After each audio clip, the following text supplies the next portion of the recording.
Good morning and welcome to Early Exchange with Blessing Eche, Femi Ayodele, Sam Oruoje, and Ida Hosa Osamanze. It's a national orientation agency. It's, as far as I'm concerned, very idle and unprofessional.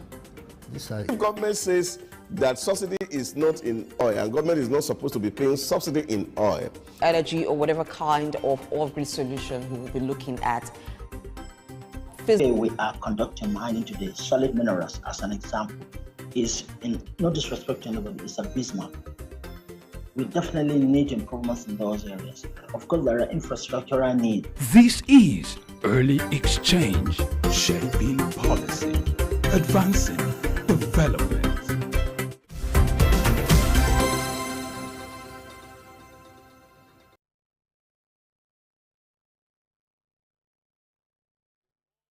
It's another beautiful day, another opportunity for us to look at issues related to business, finance, national development, and the economy. I am Femi Ayodele. As you know, that Early Exchange is all about shaping policy and advancing development. Today, we are set to give you the best of program. It's our duty to inform, to educate you, and we are set to give you the best of that today to make your day worthwhile, to make it remarkable, and even make it memorable for you. Let's set the ball rolling now with news update. We'll switch over to our newsroom where Adesha is standing by to take us around the world with news update. Adesha, how are you today? I'm very well, Femi. How are you doing as well? Greetings to you, our viewers, and a warm welcome to you to the morning news update right here on Souk News, your preferred destination for business and developmental updates from Nigeria and beyond. I'm Adesua Iromoseli. To kick off, let's delve into the key highlights of today's bulletin. FIRS unveils tax relief initiative to alleviate taxpayers' burden. NCC and Customs collaborate on innovative strategies to combat copyright piracy. South Africa plans to launch first electric vehicle in 2026 as part of green transition. U.S. expands visa restrictions on officials in Uganda and Zimbabwe.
We begin in Nigeria.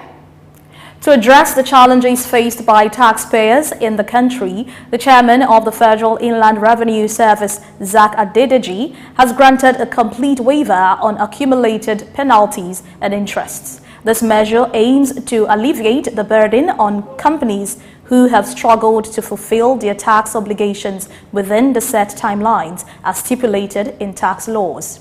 The announcement, which was signed by Adedeji and made public by his special advisor on media, Dare Adekombi, emphasized the recognition of the difficulties faced by taxpayers in settling their outstanding tax liabilities. Moving on, the Nigerian Upstream Petroleum and Regulatory Commission says the federal government is considering the revocation of unused oil exploration leases granted to companies that have failed to conduct exploration activities on them. The Chief Executive Officer of the Commission, Benga Komolafe, Komolafe, noted that in accordance with Petroleum Industry Act (PIA), the focus is on delivering value for the nation, and only companies with both technical and financial viability will retain their leases. Komolafe emphasized that reviews of these leases will be initiated and the awarding of new leases will be contingent on specific terms and conditions.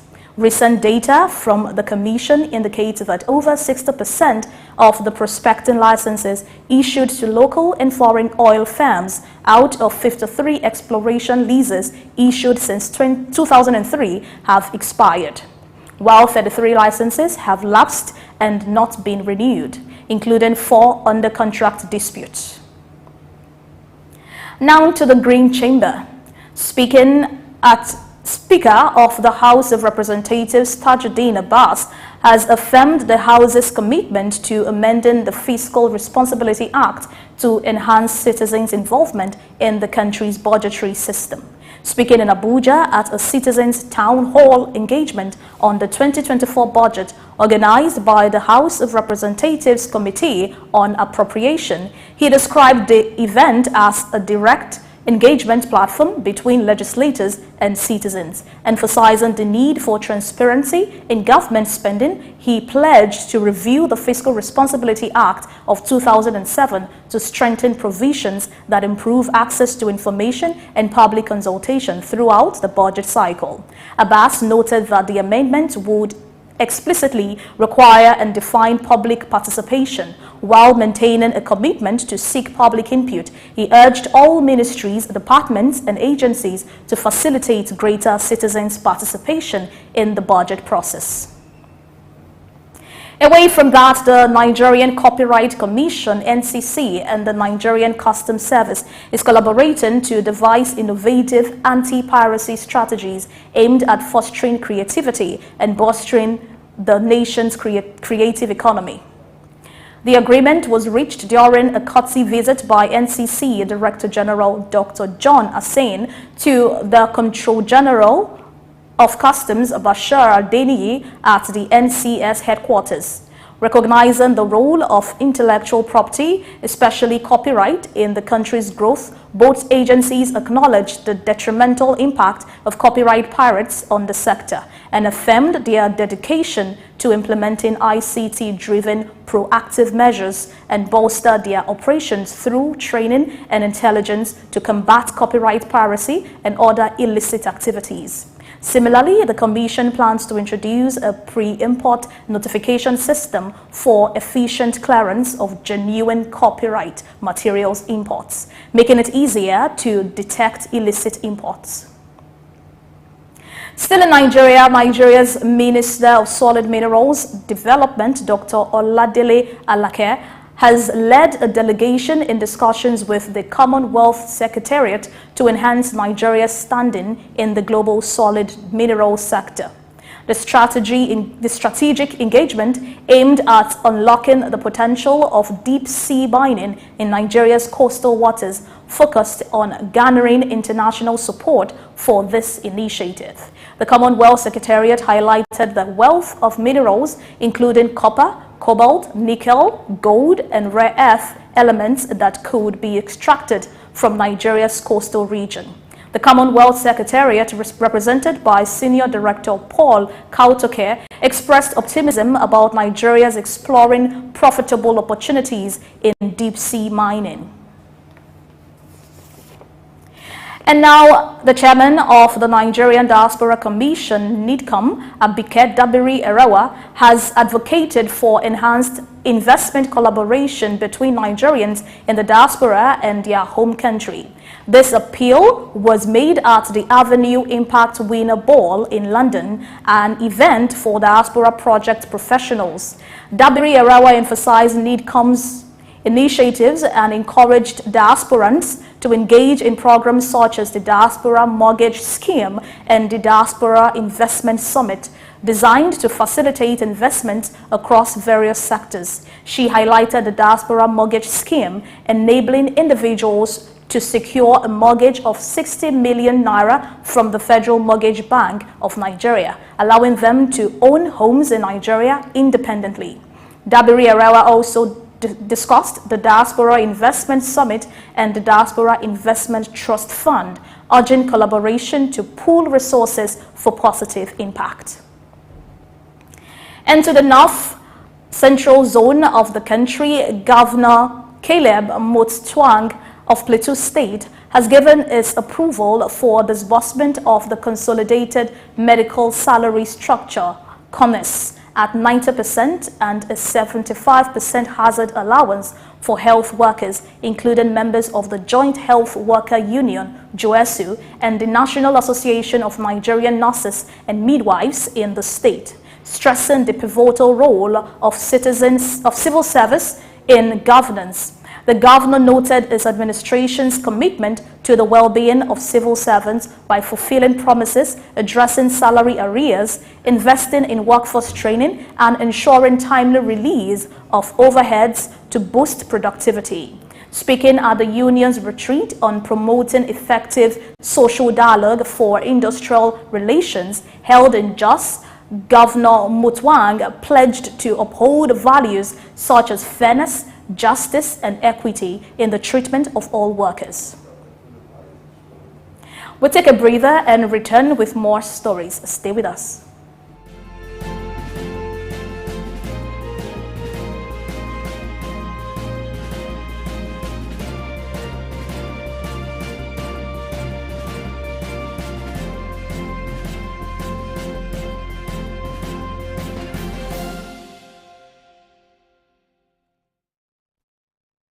My name is Olatunji Shoti Miri. I'm a performing artist and, television radio presenter and a university lecturer, Unilag. Keep watching Souk News. Hello everyone, my name is Kenny Black, Africa's finest music comedian, and you're watching Souk News. If you're not watching Souk News, I pity you, but keep watching Souk News. Hello everyone, my name is Timida Kolo and you're watching Souk News. Stay tuned. Hi, my name is Wisdom Oluwaseun Okoko, co-founder Orbit Africa Properties. I'm live at Souk News. Guys, keep watching Souk News for everything that concerns business, economy, politics, news. Souk News is your station.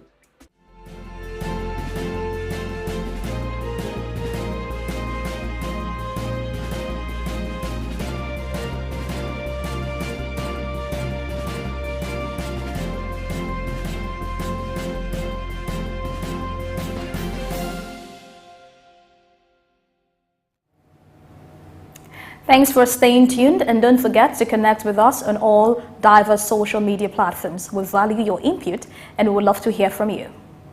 Now in Africa, South Africa's trade minister has revealed plans for the country's automotive industry to start producing its first electric vehicle in 2026, marking a significant step in the green transport transition. The move aligns with the Just Energy Transition Plan, which aims to create a low-carbon and climate-resilient economy. The JET plan estimates that an investment of $6.84 billion will be needed for 2023 to 2027 to make the transport sector a significant contributor to South Africa's decarbonization goal. With global automotive giants like Toyota, Isuzu, Volkswagen and Mercedes already operating in South Africa, the country is well positioned as a manufacturing hub. And now, in a move for cost reduction, music streaming giant Spotify has announced its decision to cut approximately 1,500 jobs, constituting 17% of its workforce, marking its third round of layoffs this year. This follows the earlier layoff of 600 employees in January and an additional 200 in June. Spotify CEO Daniel Ek, in a letter to employees, explained that the hiring surge in 2020 and 2021 was influenced by lower capital costs, and while output increased, it was disproportionately linked to having more resources. Despite a profitable third quarter with increased subscribers and a positive earning report, he noted the need for efficiency alongside productivity. To cushion its effects, the company prepares to provide severance pay, vacation pay, and healthcare coverage for a period of approximately 5 months. In another development, the British Universal Bank Barclays has witnessed a decline in its shares during early Tuesday trading as Qatar Holding, one of the bank's major shareholders, moved to divest approximately 510 million euros of its stock, marking a reduction in its crisis-era investment in the bank. The sale was expected to be priced at 141 pence per share, reflecting a discount of around 1.4% to Barclays' closing share price on Monday, but the exact percentage size of the stake sold could not be immediately determined.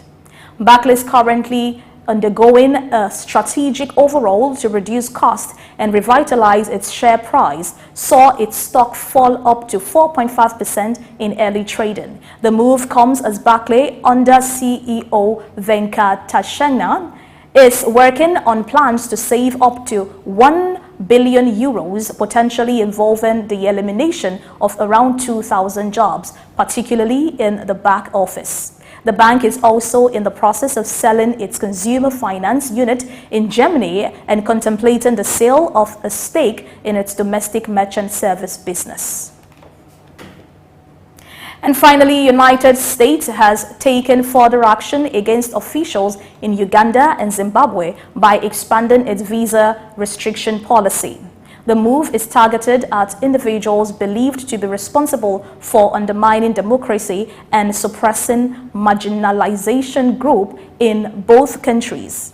U.S. Secretary of State Anthony Blinken made this announcement highlighting specific concerns such as the mistreatment of LGBT community in Uganda and civil society advocates in Zimbabwe.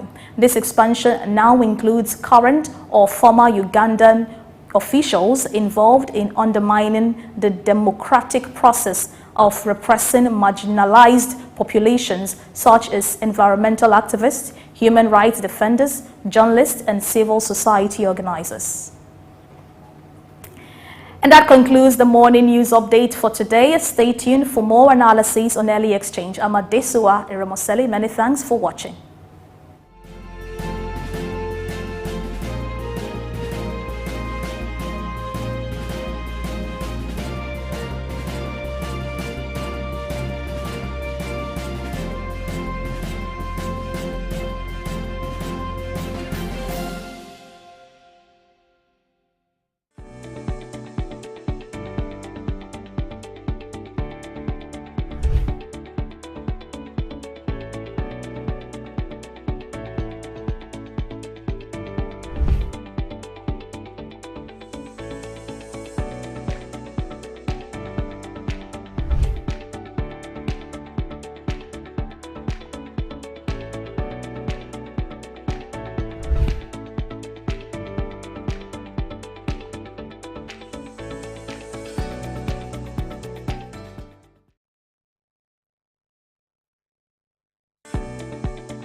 Morning and welcome to Early Exchange with Blessing Aiche, Femi Ayodele, Sam Oruoje, and Idahosa Osamanze. It's a national orientation agency.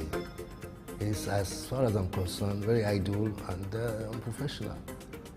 Government says that subsidy is not in oil and government is not supposed to be paying subsidy in oil. Energy or whatever kind of off-grid solution we will be looking at. Today we are conducting mining today. Solid minerals, as an example, is, in no disrespect to anybody, it's abysmal. We definitely need improvements in those areas. Of course, there are infrastructural needs. This is early exchange, shaping policy, advancing development.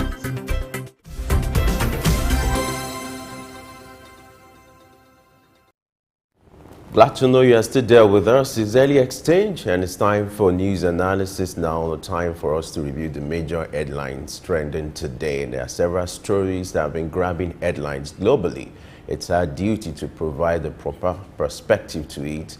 And I'm not alone. The table is complete today. You have Blessing here, and then the wise man. Good morning, gentlemen of the press. Good morning, Femi. Good morning, Good morning, Adebua, good morning. Great thing is, Early Exchange is getting bigger and better. Of course. I don't know if you can see something it's on my expanding, table. getting better. There's something on my table. I don't know if you can see it. Yeah, it's on my side of the table as well. It adds glamour to the that's show. That's equity. We can't fight. Appetite in souk. Yes, that's good. All right, it's a good way to start the morning so Yeah. that your flow of thoughts, there will be no disruption at all to that. Thank you for joining us. It promises to be a great show as always. That's great. All right, let's quickly go on a short break. When we return, we'll kick off with the news analysis. Stay with us.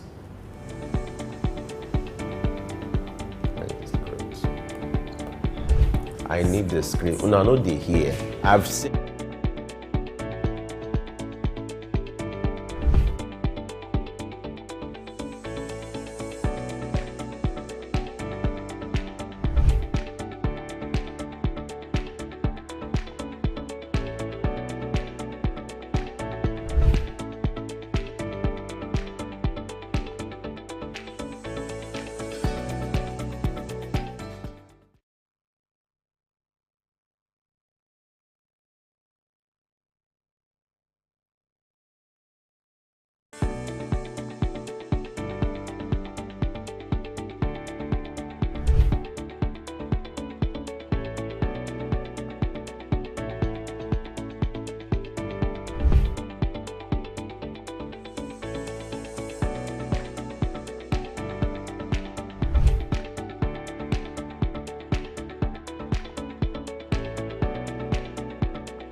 My name is Olatunji Shoti Mirin.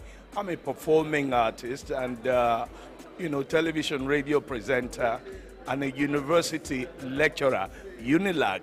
Keep watching Sook News.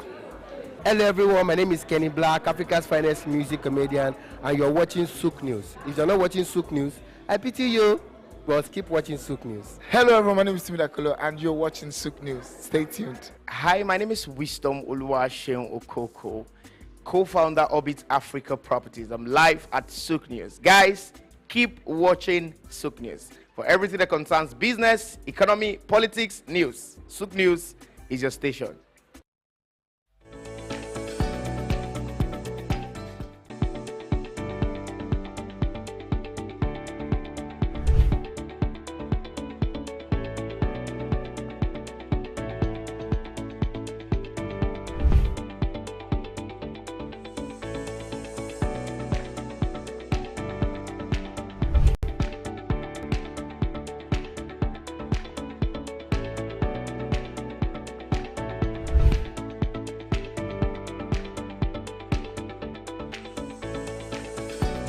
Morning and welcome to Early Exchange with Blessing H.A., Femi Ayodele, Sam Oruwoje, and Idahosa Osamanze. It's a national orientation agency.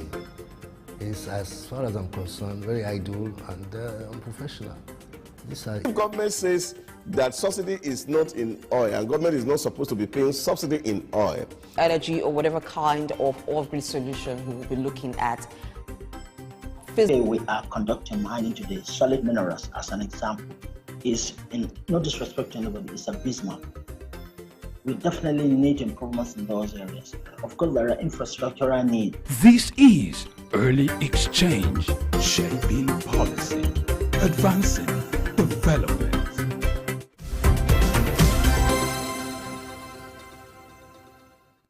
All right, if you're just joining us, you're in the right place. We're just setting out for our news analysis, and you're joining us at the right time. So let's go now. It's time for news analysis to review the major headlines. We'll start with the story about the chairman of the Federal Inland Revenue Service, Adedeji, who has granted complete waiver to some companies. He granted some tax waivers to some companies who, when it comes to the issue of accumulated penalties and interest. And it's a good thing. Whether it's a good thing or not, I'm going to take it to the wise man. Tax holiday.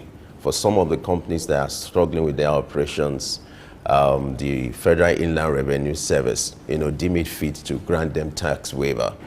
Some of the initiatives being used to encourage investors to stay in business. You will agree with me that in recent times, some of these companies, they've been struggling with some of their daily operations due to the removal of fuel subsidy and looking at the cost of operation in a place like Nigeria. So some of these companies, they've been struggling, and the Federal Inland Revenue feels it's necessary to do something to come up with an incentive to encourage them so that they will stay in business and also help them to be able to sustain their production. What do you think could be the impact of this initiative to the operations of some of these businesses? Well, I think it's good to hear that the tax authorities considering a waiver for some companies who have not been able to meet up their obligations. Here is not just in terms of the tax itself. You're also having that interest accumulating on the tax. I think it's always good as a people if we have to engage with stakeholders and first find out reason why people are not able to pay in the first place. Because if operations are not, businesses are not doing well, and you are going to pay taxes, or are they simply evading it? Why is the challenge? What is the issue? So I think there should be a whole lot of collaboration between CAC and the Federal Tax Authority, so that at least businesses that are making profit and they're supposed to be, tax are supposed to be paid out of the profit that business make. And so if businesses are not doing well, then of course we can look at the reason why they are not doing well. And I think it is easier for us to enforce some immediate rules that allow this thing to lie for so many years. A lot of people do business and the books are not kept well. They also thinking of how to also cheat on the system. So but I think it's good, but I don't know for how long we are going to be doing this waiver, because it has been on for some time. I think it just be good for people to do business with integrity. But government also must have a human face to understand that people who put money in business also need to get return on investment. And that's the only way that people come back again to invest in the system. I was expecting that this would have accompanied the report of the Tax Reform Committee, but unfortunately that report is not out, and FRI is also doing their own thing. I think we can be more coordinated in terms of operations so that this thing can be taken holistically. We'll hear from the stakeholder what the issues are, and so that government can address this issue once and for all, so that you don't find default in terms of people not paying their taxes. All right, I think it's quite considerate for the FIRS, and it must be a very tight situation for them as well, because they want to ensure that revenue is generated for government. But for the companies that have been giving tax waivers, I do not know what the criteria for the waivers are, what the considerations were, except that those companies have never been defaulted. So this probably is the first time they're defaulted, and so is a consideration. If you have companies who've kept a very clean record and who have been paying their tax as it went due, and for once they are defaulting, maybe extend some consideration to them and say, okay, let's waive it, but to what time, How long is a waiver for? That's a question that was a reason. I think that question is very valid. And then for the businesses themselves, is it businesses in a particular sector or is it spread across all sectors? Those are also issues of interest. And so it's good for the FIRS to give some breathing space to businesses, but so it doesn't become a trend where businesses expect that waivers will be given, and so taxes do not come in or are not paid when they're supposed to be paid. In that case, it will mean that the level of compliance, while you're also giving waivers, you are also giving room for people not to comply with payment. So I do hope that there's a way to ensure balance on all sides. You're giving waivers on... There is a complete waiver. And I think what they are waiving is the penalties and the interest. You know, if you don't pay your tax, there are penalties. Of course, penalties you pay. And then, of course, if it stays, it will accumulate demurrage. And this demurrage is probably what is being waived, not the tax, just to reduce the burden and enable the companies concerned to be able to pay what is required. I don't understand that very well, and it's still the same point I am making. Because where there are no penalties, it means that I can pay my tax whenever I feel like it. I can delay payment. But where there are penalties, it means that it must be paid when due. But if the waiver is coming maybe generally, not based on the criteria I have talked about, whether those companies have always paid timely, but for some reasons now they're unable to pay timely, and so those waivers are given. So these are the things I'm hoping that the FIRS have looked at to ensure that it doesn't serve as an encouragement in some form of way for people, or for companies rather, to delay payment of their taxes. But if it's for those who have had a good record over time, then I think it is commendable. It is good for them to give them that breathing space so that they can pay without having to add the penalties on top of it. So I think the real point is to see how we can synergize operations between CAC and FIRS. Because what this will do is that as companies turn in their annual returns, there's a lining with the budget year. FIRS should have the data. And this can be done seamlessly, even with CBN, that as soon as these returns are turned in, the government know what its own tax is. And these things are taken away from source. And they are digitized. I don't need to really have to be pushing for punishment. One of the big problems that I feel we have as a country is the way we interpret laws. We think that once people break law, the next thing to do is to punish them. And I don't think that should be our approach to law enforcement. Laws are supposed to be corrective instruments to make people behave. It's like you stay in city like Lagos here, and you are seeing people like last month, they are hiding by the road to see you commit a traffic offense. Or policemen, they are waiting and they are hiding. All they are looking for is to see you commit an offense so that you can be punished. Now, once you take the punish aspect to law enforcement, what you will continue to find is that people will continue to violate. But if it becomes corrective, that people are trained to obey laws and understand that once there is violation, it's not just a consequence of having to pay fine, because it's easier for people to pay fine than really to be corrected in terms of action. So I feel that in terms of law enforcement, we should be more corrective driven than punishment driven. And when people are punished and they feel, oh, somebody is trying to witch hunt me, but once it's corrective, then of course we ensure that that action is not repeated. All these things that we're talking about still boils down to the e-governance that of course the nation need to embrace, so that all operations are synchronized into one database, and we know who is doing what or who is defaulting, and government know how to get its resource out from people.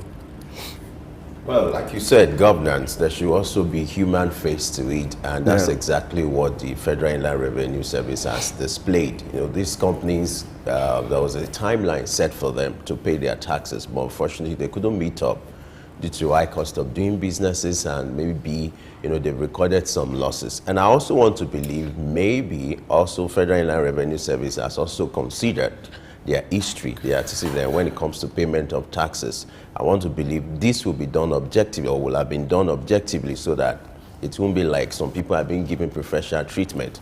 And I also hope it's not an opportunity for the company to say, okay, since we've been granted this, you now go home and say, oh, okay, we're expecting another favor another time. It's for them to do what they can do to ensure that they sustain their operation. Well, by and large, I think it's a good thing if it can be extended to some other companies. But most importantly, what we need to do is to also address the issues facing businesses in Nigeria. Wow. Yeah, but taxes are paid from profit. Yeah, that's so it. Nobody can begin to claim that he has a high cost of doing business. That's why I can't pay I can't pay. It's statutory, it's obligatory. But what I'm also saying is, one of the ways to help people or company owners is also to look at the factors affecting their businesses, like the cost of power and all that. Yeah, but you see, all these are factored into your books. And then, of course, at the end of the day, you file a return with CAC, either with a zero profit or a minus profit. And if you have a minus profit, FRIs will come to ask you for tax. Or if you have a zero profit, they won't ask you for tax. Tax is paid on your gross profit. So, if you have made profit, declare it. It's just the fact that somehow there are some people are not just patriotic about issues. And who claim they're not making something profit. happened to me 2 days ago. I was going to recharge my electricity. I got home and I discovered that the thing has expired on prepaid meter. And usually I go to the app to see how I can recharge. And I was trying to do, and I wasn't getting through. So I had to be looking for how to sort myself out. And I called Ikeja Electricity, and they told me, are you sure that you have updated your KYC on the meter? I said no. And they said, oh, without that you cannot pay. And I think this is what government really need to do. And that was a smart technology. So I had to first update my KYC to link my name to my electricity. Then, of course, before I was able to pay. So if you have a government that is integrated, and then people are not uploading the things that they are supposed to upload, then deny them some services, even from the banks. So if the account is frozen, nobody tells them to go and pay. So I feel corrective measure solve some of all this problem, because people are just deliberate. And I think this is because of the nature of our politics, because people feel that, oh, government is not doing enough, and therefore I don't want to fulfill my tax obligation to government. So people must be taught this responsibility, because every right we have, there is a corresponding obligation or responsibility that comes with it. All right, let's move on to the oil sector, where the federal government is considering revocation of unused oil exploration leases granted to some companies that have failed to conduct exploration activities on them. Certain companies were given the opportunity to explore. Oil leases were given to them, and over time, over the years, they've not been able to explore for years. Reasons are best known to them. But the truth is the federal government is considering revoking them in order to bring efficiency and also give room for players who are ready for business to take advantage of the opportunity. I don't like when government officials always come out to make things that should be administrative issues to become headline news, as if there's anything that is unique about it. Some of all these licenses, they said are expired. If a license is expired, don't renew it. So it's as good as not existing. Now, but I think further away from that is that we also need to do a comprehensive assessment and audit of the entire system and processes. I don't see a reason why somebody will want to take a license, for example. And some of all these licenses were there since 2003. I remember vividly there were some group of people, and I think Abia governor then, Ojukal, was among of those who actually got a license to do refined petrol here in 2003. They were excited to do it because government said they were liberalizing. But unfortunately, you were telling them to refine, but to go and sell in another market. So that was not good enough. So if I'm refining here, and I have to go sell the petrol somewhere else, maybe in Cotonou or Togo, which means, of course, you have to invest more in infrastructure that will make that possible. You see that you are going to lay a pipe, which of course government is not going to do for you, to take your product to where you want to sell it. And I think these are some of the restrictions and limitations that is in that sector. And don't forget, some of these companies also were told, some of them had to even get into litigation with government because of breaches and of contracts and agreement. So I feel that government should get into business with citizens or foreigner with SLAs, service level agreements, which is clear enough for both parties, and conditions for termination of this contract should be clearly written, so that if a contract is not performing, you don't need to come to the public to tell us that, oh, I want to cancel this license. Even the person understands that, look, I'm already breaching the terms of this agreement, that we've agreed that this is what you're going to do, and if you don't have the capacity to do it, then government is not under any obligation to continue to wait for you. And I think this has happened in a couple of times, and again, for especially the Ministry of Justice, who really review contracts on behalf of the country, needs to do well in terms of signing of agreement between the nation and either business people, local or foreign business people. They should do their due diligence to ensure that the appropriate clauses are there, because there's no procurement that is going to be done that will be done as a Ministry of Justice, who are supposed to have their lawyers read through this agreement and see that the terms are favorable to the nation and also will allow businesses to prosper. So I just feel that public officers need to up their game in terms of really representing the nation.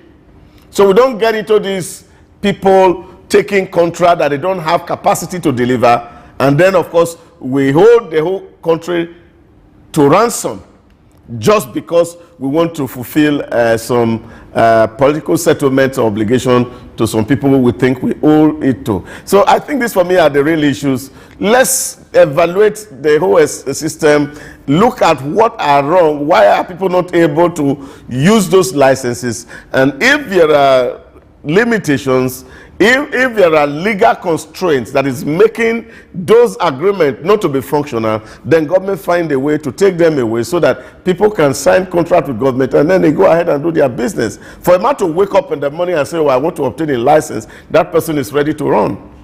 So, but I also feel that some people also want to take it and use it, hoping that they can also sell and make money out of it. So all this prospecting can be done by the agencies concerned doing their due diligence. Show your balance sheet. Let's see your feasibility study. Where is the funding going to come from? So all these questions, if they are properly asked, we will give the license to those who have capacity to do the work, and not just somebody who want to use the license for agency.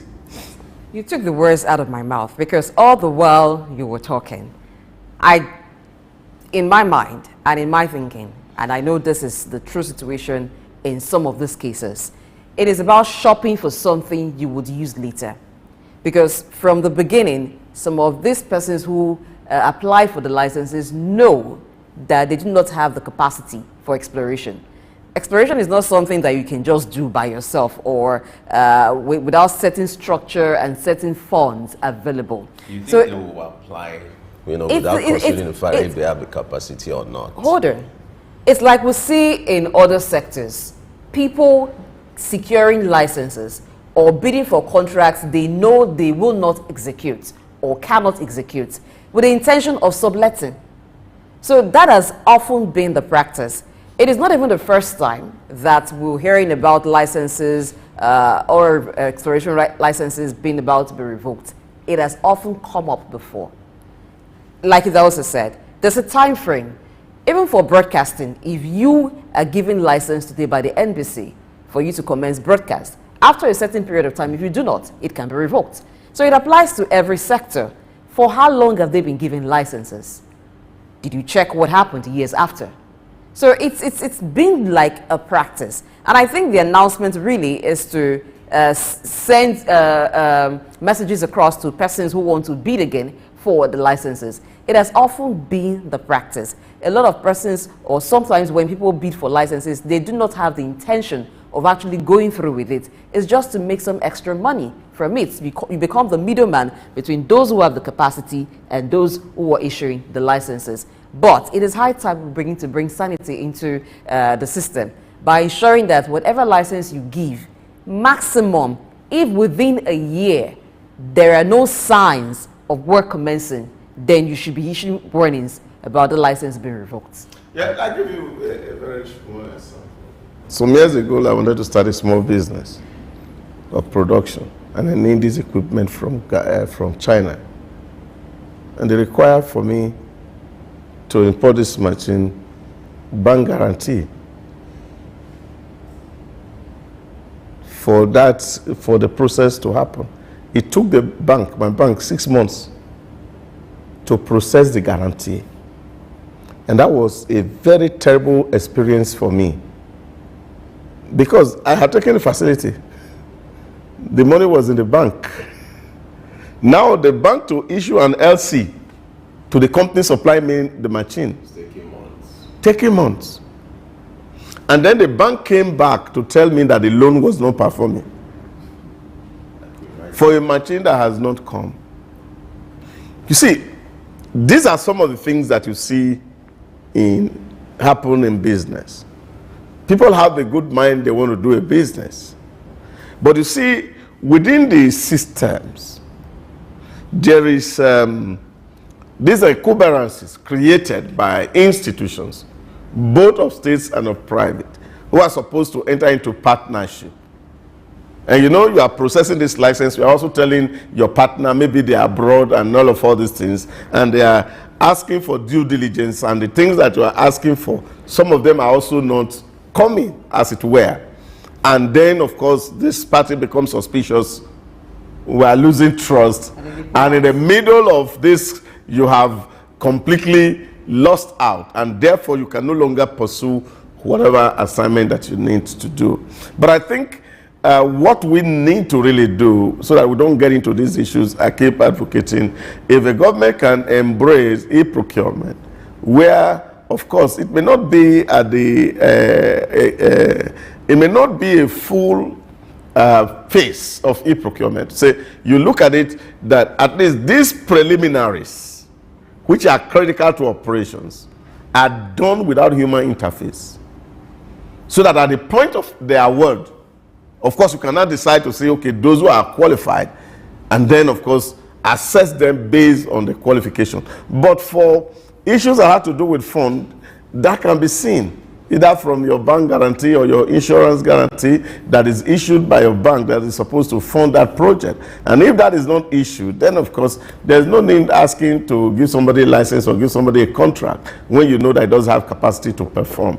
And I think this is all we need to do, because here, like you said, is a whole lot of speculation. We know of cases in time past in this country where people who had no shovel We're giving construction of road. They have never been in construction before. They are not engineers. They don't have a company that does construction, but they win federal contracts.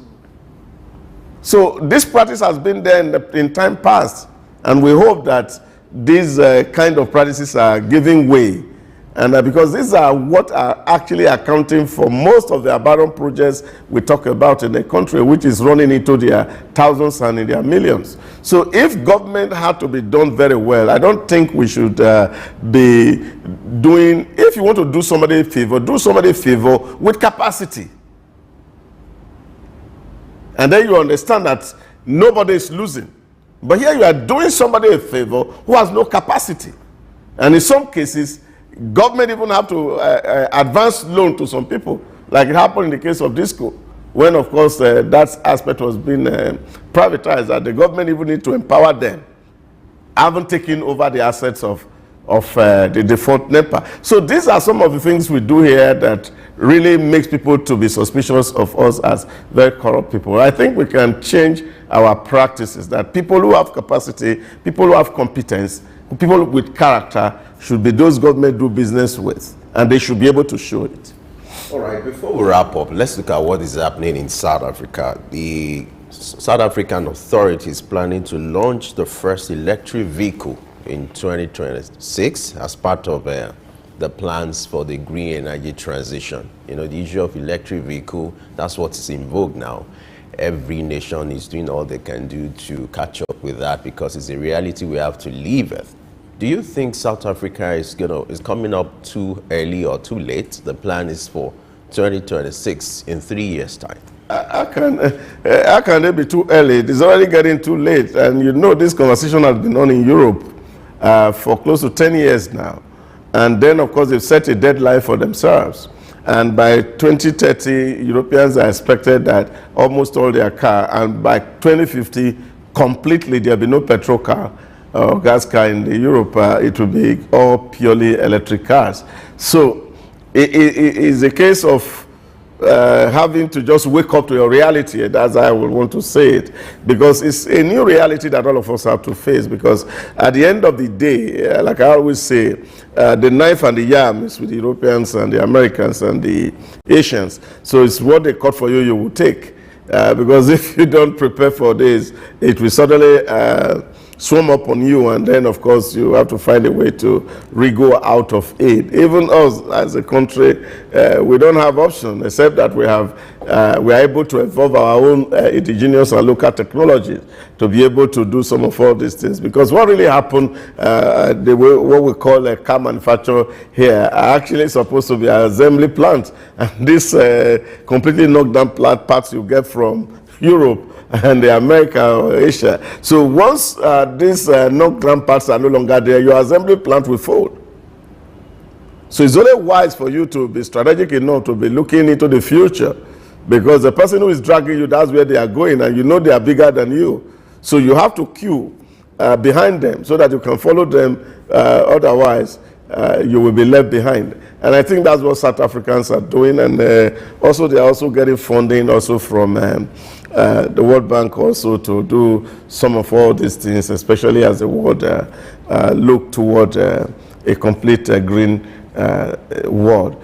But how far this will take us is a different ball game, whether we will be able, because South Africa is also having electricity problem like all African countries, because this also will have to depend whether we are going to increase our capacity to generate electricity to be able to charge these millions of cars that will be on our roads.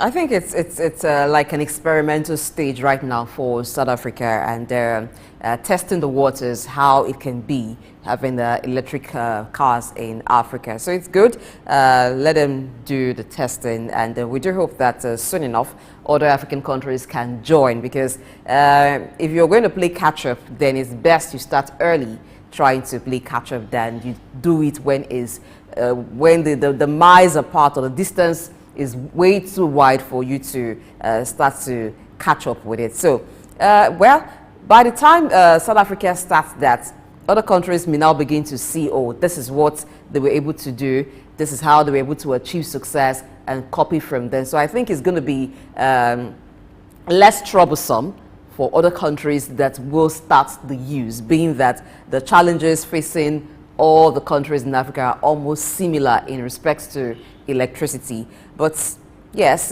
it's the future. I do hope that in good time, the rest of Africa will be able to come up with this. It might just be cost saving at the end of the day if the problem of electricity is addressed. It might be cost saving, not to mention the benefits to the environment. I agree with you. The greatest challenge has to be the issue of power supply or electricity, because you need to have enough charging points for this vehicle to be able to do what is needful. Because if you look, I've seen some of these vehicles around in Lagos and in Ikoyi. I've seen them, and in fact, there was one I met that was a few weeks ago. He was lamenting about the fact that you don't have charging, points around in Nigeria. Maybe in Lagos you have few places, but how, compared to the number of people that will be deployed or the number of people that will be using these vehicles. So there's a need to work in that regard. As far as South Africa is preparing, it's also important for Nigeria to come up with their own initiative to ensure that we catch up with these realities, because whether we like it or not, is a reality that we have to live with. Maybe very soon, Blessing and Dauza will have to buy an electric vehicle. Yeah, yes. But there are already hybrid cars all around here in Nigeria. So I'm asking, are you hoping to buy one soon? Well, I don't mind if you give me one as a Christmas gift. So it's the future, and we all hope to live in the future, so it means we'll be getting. Okay, let's be futuristic and optimistic. Great. Yes. All right, what a way to wrap up. Thank you so much for your thoughts, Dr. Idauza Osamanze, and then Blessing as well for sharing your own insight as well. All right, we'll go on a short break now. When we return, we'll look at our big story for today, and our major discussion will kick off, and that will take place after this break. Stay with us. My name is Olatunji Shoti Miri. I'm a performing artist and, television radio presenter and a university lecturer, Unilag. Keep watching Sook News. Hello everyone, my name is Kenny Black, Africa's finest music comedian, and you're watching Sook News. If you're not watching Sook News, I pity you, but keep watching Sook News. Hello everyone, my name is Timmy Dakolo, and you're watching Sook News. Stay tuned. Hi, my name is Wisdom Oluwaseun Okoko, co-founder Orbit Africa Properties. I'm live at Sook News. Guys, keep watching Sook News for everything that concerns business, economy, politics, news. Sook News is your station. Lateef Jakande. Born Lateef Kayode Jakande in the Ekbetedo area of Lagos Island, Lagos State on July 1929. He studied at the Lagos Public School at Enowa, Lagos Island, then at Bonham Memorial Methodist School, Port Harcourt, King's College, enrolled at Ilesha Grammar School, where he edited a literary paper called The Quarterly Mirror. Jakande began a career in journalism in 1949 with a daily service and joined the Nigerian Tribune in 1953. The owner, Chief Obafemi Awolowo, appointed Jakande editor-in-chief of the Tribune in 1956. Jakande established John West Publications in 1975 after leaving Tribune and began to publish the Lagos News. He served as the first president of the Newspaper Proprietors Association of Nigeria, NPAN. Jakande ran for election as executive governor of Lagos State in 1979 on the Unity Party of Nigeria platform. His administration was effective and open and implemented the cardinal policies of his party. He introduced housing and educational programs targeting the poor, building new neighborhood primary and secondary schools, and providing free primary and secondary education. He gave poor people's children education, and many of them are now very prominent in the society today. Jakande established the Lagos State University and constructed over 30,000 housing units. After the military takeover in 1983, Jakande was charged prosecuted and convicted of treason and later pardoned. He served as Minister of Works under the Sani Abacha military regime. He died in Lagos on February 11, 2021. Lateef Jakande was the first civilian governor of Lagos State. Lateef Kayode Jakande. Souk Enlightenment. Good morning and welcome to Early Exchange with Blessing Aiche, Femi Ayodele, Sam Oruoje, and Idahosa Osamanze. It's a national orientation agency. It's, as far as I'm concerned, very idle and unprofessional. If government says that subsidy is not in oil and government is not supposed to be paying subsidy in oil, energy or whatever kind of off-grid solution we will be looking at. Today we are conducting mining today. Solid minerals, as an example, is, in no disrespect to anybody, it's abysmal. We definitely need improvements in those areas. Of course, there are infrastructural needs. This is Early Exchange, shaping policy, advancing development.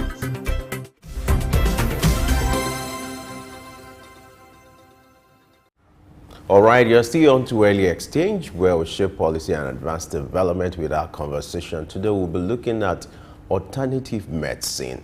You're used to the orthodox medicine, but somehow the alternative medicine is like another alternative, like the name sounds for some people.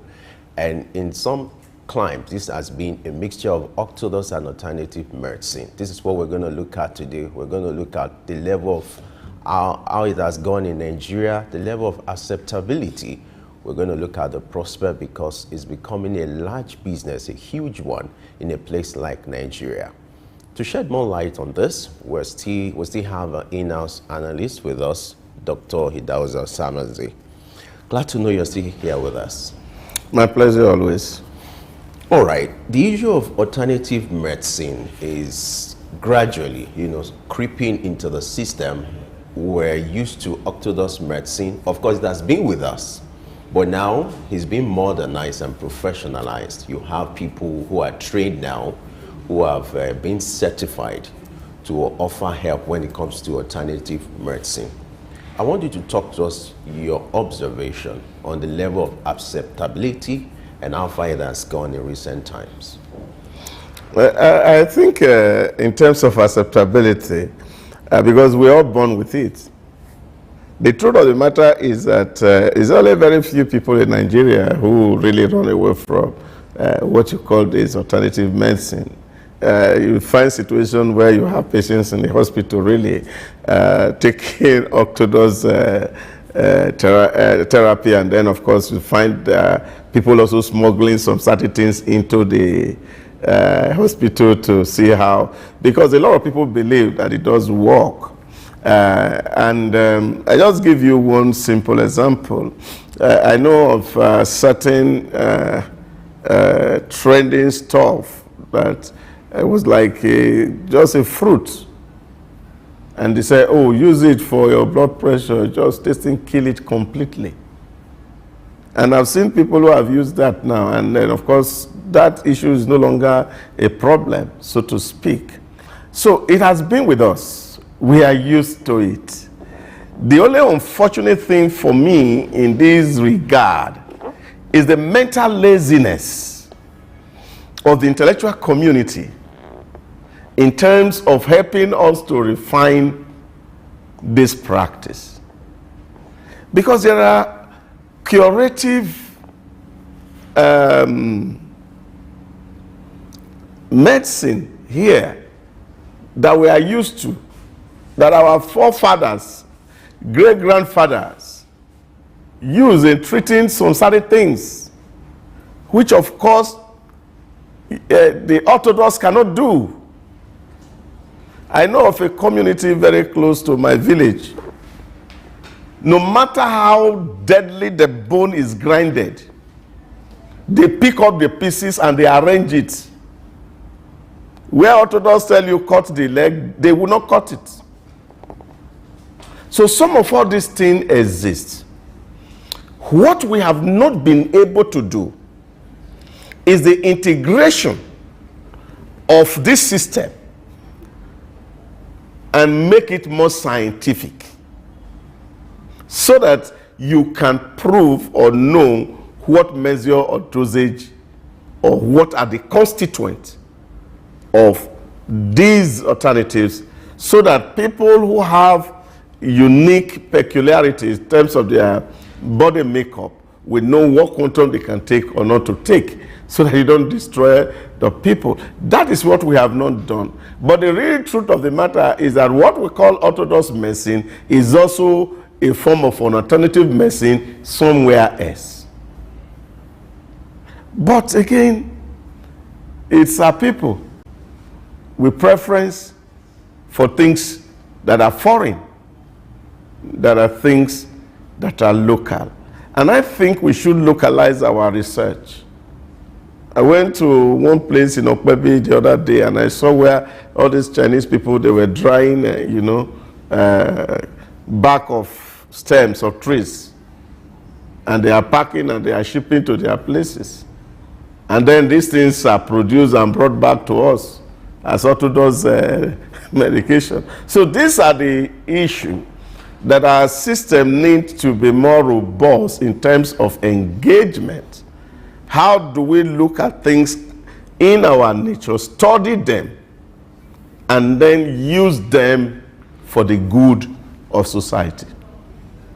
You've talked about preference, that people in the African environment having preference for orthodox medicine, because for some of them, over time, they've been used to going to the hospital, having a doctor prescribe medications, and then you take them because they are clear, cut out processes and instructions on how to take them. Now, the challenge with alternative medicine, or what we call traditional medicine, would you see it as it's because from one locality to the other, there are certain practices that they are used to. So bringing this together as a whole, and then maybe have, for malaria, this is the treatment. For maybe other kinds of illness, this is the treatment, will be a problem, because it's a thing that is handed over to people, or it's a knowledge that is passed on to people from generation to generation, and sometimes it is typical to a particular area. Yeah, like I said, it's not typical. Every community has their own herbal practice, and nature has a way of showing it to them. And what also I have seen is that you also see people also crossing boundaries. You know, in Benin, there's a proverb, they say, the person who has this does not have this, and that is why the native doctor in Usain will not kill the one in the other village, because there's always this interaction and the cross interactions with each other, because they also say, oh, I have this case, do you have a cure? So they also meet at their level to exchange ideas in terms of treatment. So it's not as if it's really local, so to speak. People can travel distance to actually get to seek this support. What you find is that native people know what you need to take. Their goal most of the time is even actually toward cure, which is even the biggest problem I have with the orthodox medicine, because they help you manage it until you die. But native is to see, how do we cure this thing so that it doesn't recur? So you find that there's this collaboration at that level. But the synergy with the intellectual community is what the problem really is. That some people here, all they tell you is that, it's not good. But they cannot really tell you why it is not good. And most of these things are taken from what nature has given to us. Even some of them fruits, some of them root of trees. They have chemical substances. These have to be studied scientifically by integrating with the locals. And then you will have a robust health institution. In short, as a matter of fact, if we can get beyond this boundary, all these trips to India will stop, because India will come to Africa for cure. And I'm very certain about that.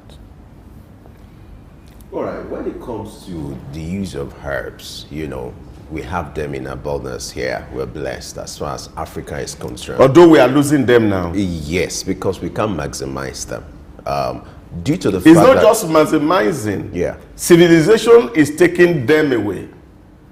You know, I remember when my father was passing in 2006, you know, there were some certain things he could do. Now he has gone with it. If somebody has some kind of ailment, and the man just need to look at you and he will give you some herbal cure for 2 days, 3 days, and you are done, your leg is fine. The last time I went home, somebody came to me and said, look, what your father did for me, I'm alive today, it was because of your father. Now, but what that is for me is that he was able to have done that, but now those things are not there. Now, we have also lost our forests, as it were, because some of these cures, really, we also did not domesticate them in terms of having pharmaceutical gardens. I think it's only in University of Ibadan that you see that kind of a garden when they are growing trees and herbs. And maybe Ewu too, where the Roman Catholic institution is, and they are also doing excellently well in that side also. So some of all these things, we did not preserve them.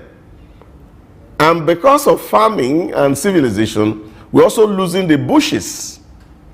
And these herbal cures are also going with the bushes. So which also is a big tragedy.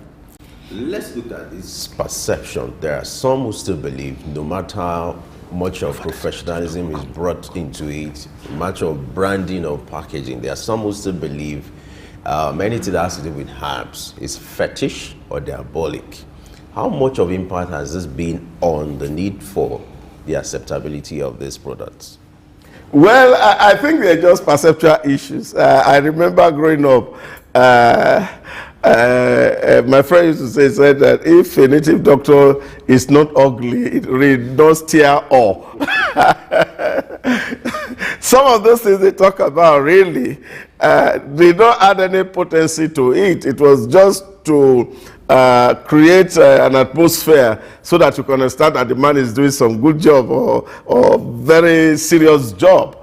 But the truth of the matter is that they're actually relying on the herb to do the cure. All those other things, those abracadabra, really do not add value to it, because you have natural herbs that were working. But one of the things I also noticed, which of course also relevant, growing up seeing this happen around in my neighborhood, is the fact that these things are naturally patented. I also observe this, that it has to be passed to you legally by the patent owner for you to be able to use it. So this is where a lot of people see, maybe think that there is some, how am I going to talk about it? Some spirituality that are tied to it. But I just feel that their legal way of, their traditional way of patenting these things. And for people that actually see this work for, it was just a given. I see that people come to my father and say, oh, I would prefer to use this thing. And I said, okay. They say, okay, just put some sand in your hand. And I said, I've given it to you. Go and use it. It will work for you. So they pass it on. So this happened. I see this growing up as a child. So what I'm saying is that, yes, a lot of people have feelings that there are things, but today we are even having herbs, real herbs, that you don't even need to do any incantation, say anything. All that you just need to do is either chew the stick or drink the fruit, and then you find a cure. From what you just talked about now, the passing on of the knowledge and even the gift, so to speak, because it seems to be like a natural gift. Because some persons will tell you that they never even learned from anybody, by maybe some kind of natural inclination. They could tell, oh, this particular leaf or this particular herb is for this. They tried it once or twice for people and then it worked. And so that's how they got deeper into it. So it means that maybe somehow, some way, somehow, there is a kind of spiritual aspect to it. Is that not also a limitation to the spread of the knowledge? Well, I won't be able to say the spiritual dimension to this thing because I really don't see the spiritual dimension. And of course, my father I knew too. If you don't have to do it like... No. What I'm saying is that my father I knew. He was a Christian like me, so born inside the church, baptized in the church, and married in the church. So I met him in the church. But I also saw that, you see, because what really happened is, in some cases, is that, you see, they have a particular situation. I remember one incident. He went to the farm, and then he was bitten by a snake. And it was really terribly and was severe. And then there was one man in the neighboring village who they said had a cure. So, and the man said, oh, the upper time you were bitten by a snake, now you were bitten by a snake. And I think that you need to be fortified against snake bite. And my father said, no, I don't need it. So he said he needed it. But some other time he was sick and he said, okay. The minister occurred to him and I said, okay, this is good. And he said, okay, will you graciously give it to me? And the man said, oh, I will give it to you. So he passed on just that simple thing that is done in the open. He take a sand and put it on your hand and pray for you and said, I have given this thing to you from my heart. Use it, it will work for you. And then he start to use it and he see it work. What magic is in there, I cannot explain. But I didn't see any real deep occultic or magical thing done there. Just the fact that he said, I have given it to you. And you know, like they say, there's strong power in the tongue. And our word carries a lot of power. And this is why you also see, even within the orthodox circle of medicine, I have also seen people, no matter how much they are sick, and you give them tablets, they can never be cured because they don't believe in it. Until you give them injection, they are never well. You have not seen people like that? There are some people too, even in orthodox practice of medicine, if they are sick and they are not given drip, that's where the concept of placebo comes in medicine, where you have to give people ordinary water to make them feel and psychologically think that they are well. It's not because you have applied anything. So there's also the role of faith in terms of what people believe or confidence that they have in a system that works for them. And I think that's what I see. Let's look at the issue of branding or standardization, which is very critical. For the orthodox drugs, they are well packaged, in fact, makes it more attractive. But when you look at the way herbs are being packaged in this climb, some of them will have spent days and you're being discouraged to even want to patronize them or buy such a product. How much of limitation has that brought to alternative medicine? Yeah, that is actually the real problem, branding. Because the way it's looking, even for you to use it, I run away from it because it's not clean to the eye. And when you see this package in either capsule or package in a tablet, it is easy for you to just take and consume. But you see the way these things are packaged, they are already really very, you know, they look very terrible and horrible to the face. To say if somebody wants to take, or but you see, of course, we're also seeing herbal teas coming out everywhere from China, from India. We're all drinking it and we're all looking healthy. But we also have those leaves in our neighborhood that we just throw inside the water and we drink it and then you are fine. So branding is important. But there's another aspect really, which of course in the Orthodox practice, as it was in those days, which I don't see so much today, is that the effort to also commercialize the alternative medicine has brought in some level of compromises in its practice. I knew growing up as a child, my father said to me, if you go out to a herbalist and say that you have an ailment and he's supposed to give you a medicine and he asks you for money, that is not true. That's not true. And that medicine cannot work. That's fake. That the original does not ask for money. The only request for thanksgiving after the cure. But you see today, there's a whole lot of commercialization that is happening around this thing. And that's why sometimes when I'm in Lagos, I see people carrying agbo in their head. I am always frightened because of that kind of orientation I was given by my father. That once you are selling it, it's fake. The one that is original, that they don't sell it. You don't require money before you buy it. The minimum you can get is to see how you can, the things that you may require to prepare the medication. Then they ask you to go and get it, tell you what to bring for the preparation. And then they help you do the mixture and give it to you. And that one works. So once it works for you, you come back to come and tell them, thank you. And see, some of all these things, I was balancing them with the knowledge I had in scripture. Jesus said to the 10 lepers, you know, go and show yourself to the priest. Then after you can come and go and do thank you service. So this was their concept in terms of all these things. So the packaging, of course, they don't have that technology.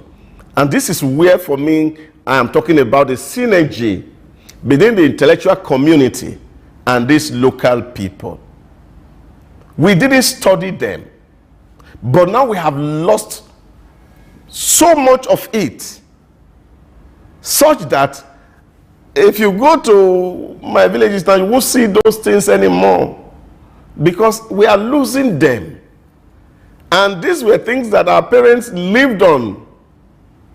I remember when my wife was going to have the first baby and they said, don't drink tea, don't do this, the baby will be too. I said, my mother-in-law said, no, there's nothing like this now. They brought one stick for her to be chewing and that was it. I said, the baby will be like that. When it comes out, that's when it will be big.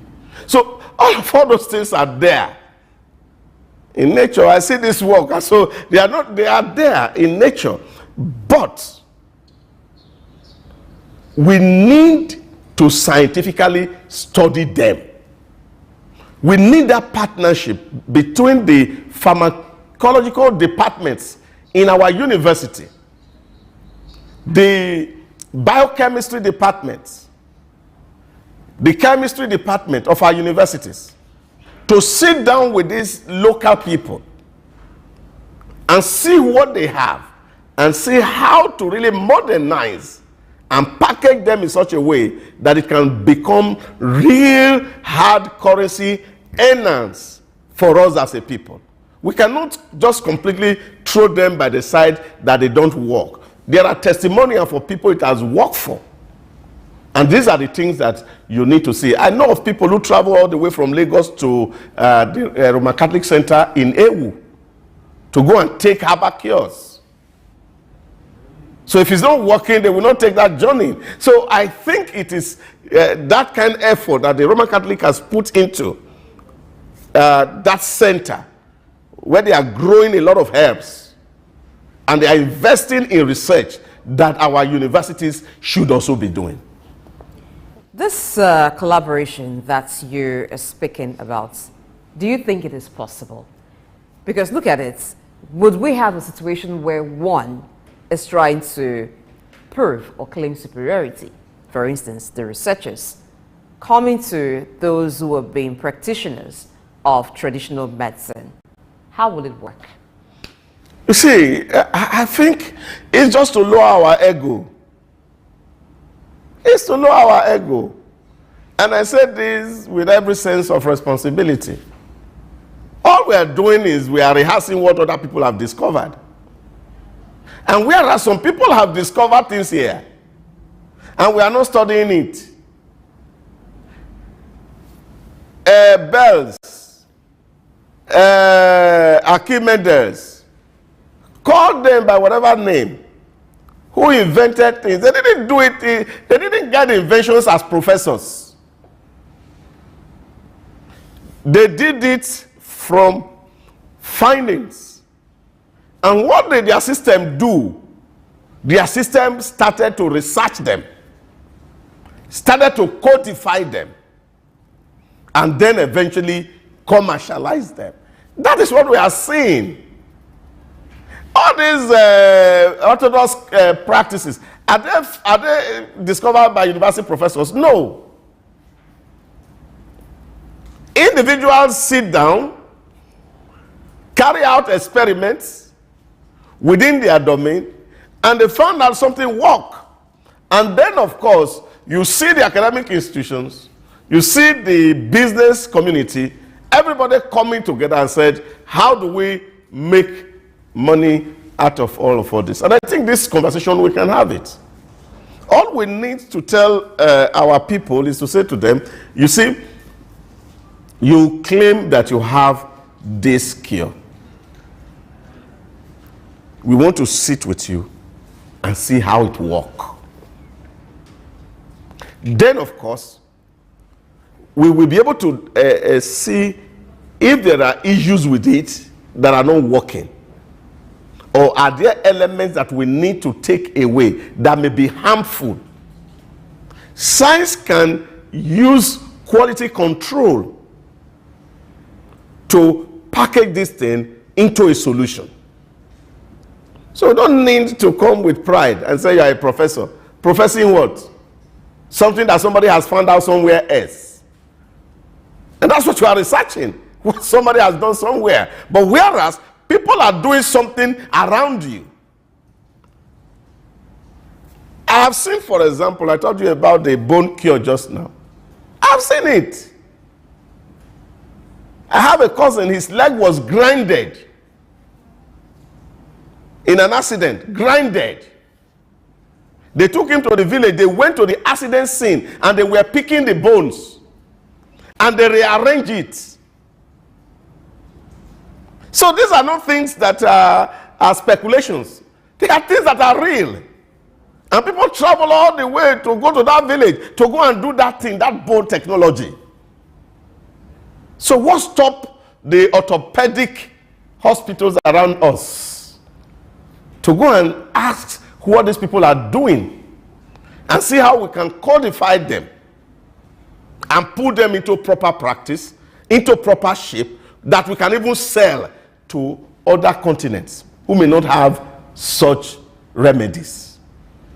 So we must lower our pride and bury our ignorance so that we will be able to exploit what nature has given to us. And I am advocate and believer of nature, and I believe that in every environment, what we need to live healthy, nature has provided it.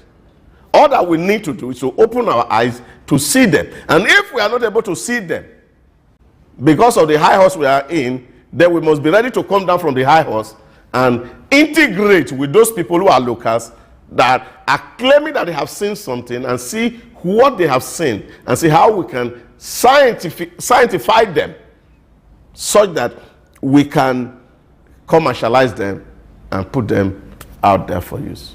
Interesting. All right, we're still looking at alternative medicine, but it's time for us to take a breather now. When we return, we'll continue our conversation in this regard. Stay with us. My name is Olatunji Shoti Miri. I'm a performing artist and, television radio presenter and a university lecturer, Unilag. Keep watching Souk News. Hello everyone, my name is Kenny Black, Africa's finest music comedian, and you're watching Souk News. If you're not watching Souk News, I pity you, but keep watching Souk News. Hello everyone, my name is Timidakolo and you're watching Souk News. Stay tuned. Hi, my name is Wisdom Oluwaseun Okoko, co-founder Orbit Africa Properties. I'm live at Souk News. Guys, keep watching Souk News for everything that concerns business, economy, politics, news. Souk News is your station. The National Theatre, Igomu, built during the military regime of Olusegun Obasanjo and finished in the time for the Second World Festival of Black Arts and Culture, Festac, in 1977.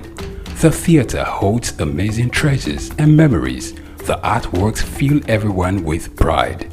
The National Arts Theatre is visible from the motorway which connects Lagos Island and the mainland. The National Theatre is packed with the artworks of legendary contemporary Nigerian artists, stained glass walls by Yusuf Grillo, sculptures and murals by Lamidi Fakeye, Erabo Emopai, and many others. It was put to full use for a month as one of the 4 venues of the second World Black and African Festival of Arts and Culture, tagged Festac 77. The complex hosted 16,000 participants from 56 African countries and the diaspora in an unprecedented showcase of African music, fine art, literature, drama, dance, and religion. The National Art Theatre was built and designed by Techno Expert Stroll, a Bulgarian company mirroring the Palace of Culture and Sports in Varna, Bulgaria. Completed in 1976, the building is one of the largest and most beautiful of its kind on the African continent. It consists of a central hall with 5,000 seats, a collapsible stage that can be quickly rebuilt, a conference hall with 1,600 seats, 2 large exhibition halls, and 2 cinemas with 800 seats each. The theatre complex has a dressing room for artists, a garage, offices, coffee bars, and a buffet. It has indoor TV and radio systems, as well as booths with facilities for simultaneous translation of languages and hectares of lush green lawn around. The majestic structure sits in Igomu like a quiet mountain, mesmerizing visitors and passers-by. The National Theatre. Souk Enlightenment.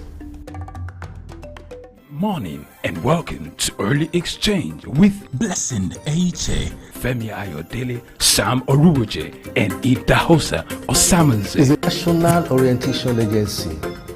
It's, as far as I'm concerned, very idle and unprofessional. Government says that subsidy is not in oil, and government is not supposed to be paying subsidy in oil. Energy or whatever kind of off-grid solution we will be looking at. Today we are conducting mining today. Solid minerals, as an example, is, in no disrespect to anybody, it's abysmal. We definitely need improvements in those areas. Of course, there are infrastructural needs. This is Early Exchange, shaping policy, advancing development.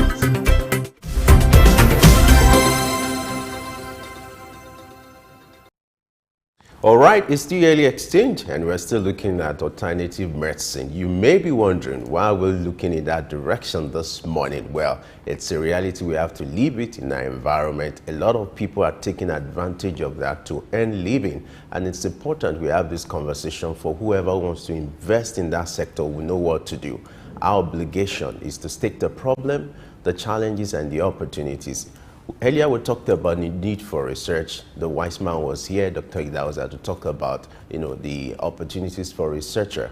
And our obligation is to open up these opportunities for those who want to invest in these things to know what to do. And to drive this conversation further, we have been joined by in-house analyst. Chuks is here. He has an experience when it comes to the issue of alternative medicine. He wants to share his experience with us, even though he's not a practitioner or a herbalist, But I must say we contacted people who are into this, who are into research when it comes to alternative medicine, but they appear to be very busy to join us on this program. But hey, the good thing is Chuks is here. Glad to have you join us on the next day. Thank you very much, and good morning. Good morning, Chuks. Thanks. So you observe that in spite of the challenges with packaging and branding, the issue of alternative medicine is widely accepted, especially when it comes to the use of herbs. In the environment, virtually every street, in the corner of every street, you see it there. What do you think is largely responsible for this development? What is responsible is what we have called it. So let's go back to the beginning. Why call it alternative medicine? Why? Okay, let's take it from there. Why call it alternative medicine? That's a good question. Because over time, since the colonial era and now, people have often turned to orthodox medicine. So it has been seen like that is what you can apply or what you could use whenever you have any challenge for cure. But before that time, we do know that our forefathers and other Africans were treating themselves with roots and herbs. So, but the later With medicine. Okay, but it wasn't called medicine. They were just like things to cure. So can we go back? No, let's get to what you asked and let's pick it up from there. Okay. So it's now alternative medicine. Okay. But the alternative that we've made it, is it really alternative? Thank you. Or it was those who called it alternative not being aware that that is actual medicine or what should be used to cure? They knew what they were doing. Allow Chooks to, is the guest here. I understand it's a guest, and I just asked him a question. It's nice she said that, because he just told us exactly what it was. They knew what they were doing, and they did it for a purpose. Typical example. So when you say China, who do they call their to? medicine alternative medicine? So what you're trying No. to say is... Japan, do they call their medicine alternative medicine? No. India, do they call their medicine alternative medicine? No. But they were all colonized, right? Good. So this is business. So when I come to the market, what do I try to do? I try to make you buy my goods.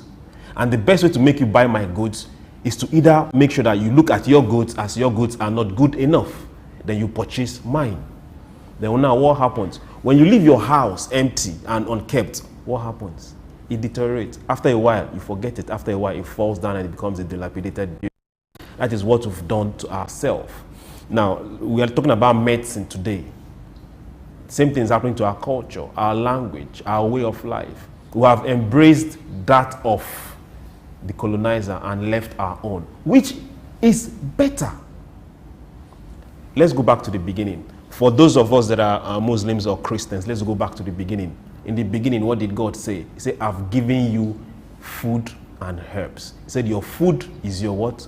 Your medicine. I don't know if I'm making sense. There was no paracetamol then. Adam didn't drink paracetamol, for those of us that are Christians. The prophet didn't drink ampiclos. Which means that whatever he took to take care of himself was within him. I love what doctor said. Everything we need is within us. Now, what has business and the pharmaceutical industry done? They have brought the word patent. They have brought the word regulation, whereby I can't push or give you something to drink except somebody in Geneva signs it. I don't know if you understand. Some big pharmaceutical company has made it sure that I can't bring any product they have except they gather somewhere outside this country and sign it. And we now take it hook, line, sinker. Let's go back to 3 years ago, the COVID drugs. What are the issues we are having now? Big business. It's all about business. Let's bring it back home.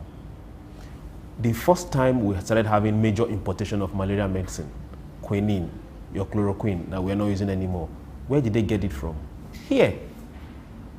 Where? Your dogoyaro tree.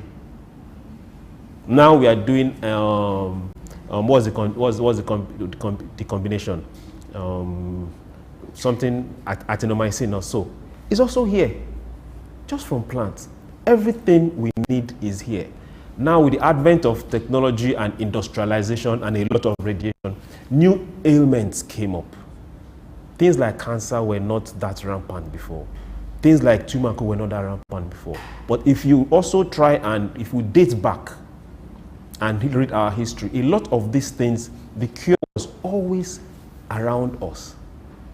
So now, if these ailments are coming up, and they are telling us, okay, there is no cure for this, there is no cure for that. Have we looked inward to say, okay, those that were there before us, how did they treat this?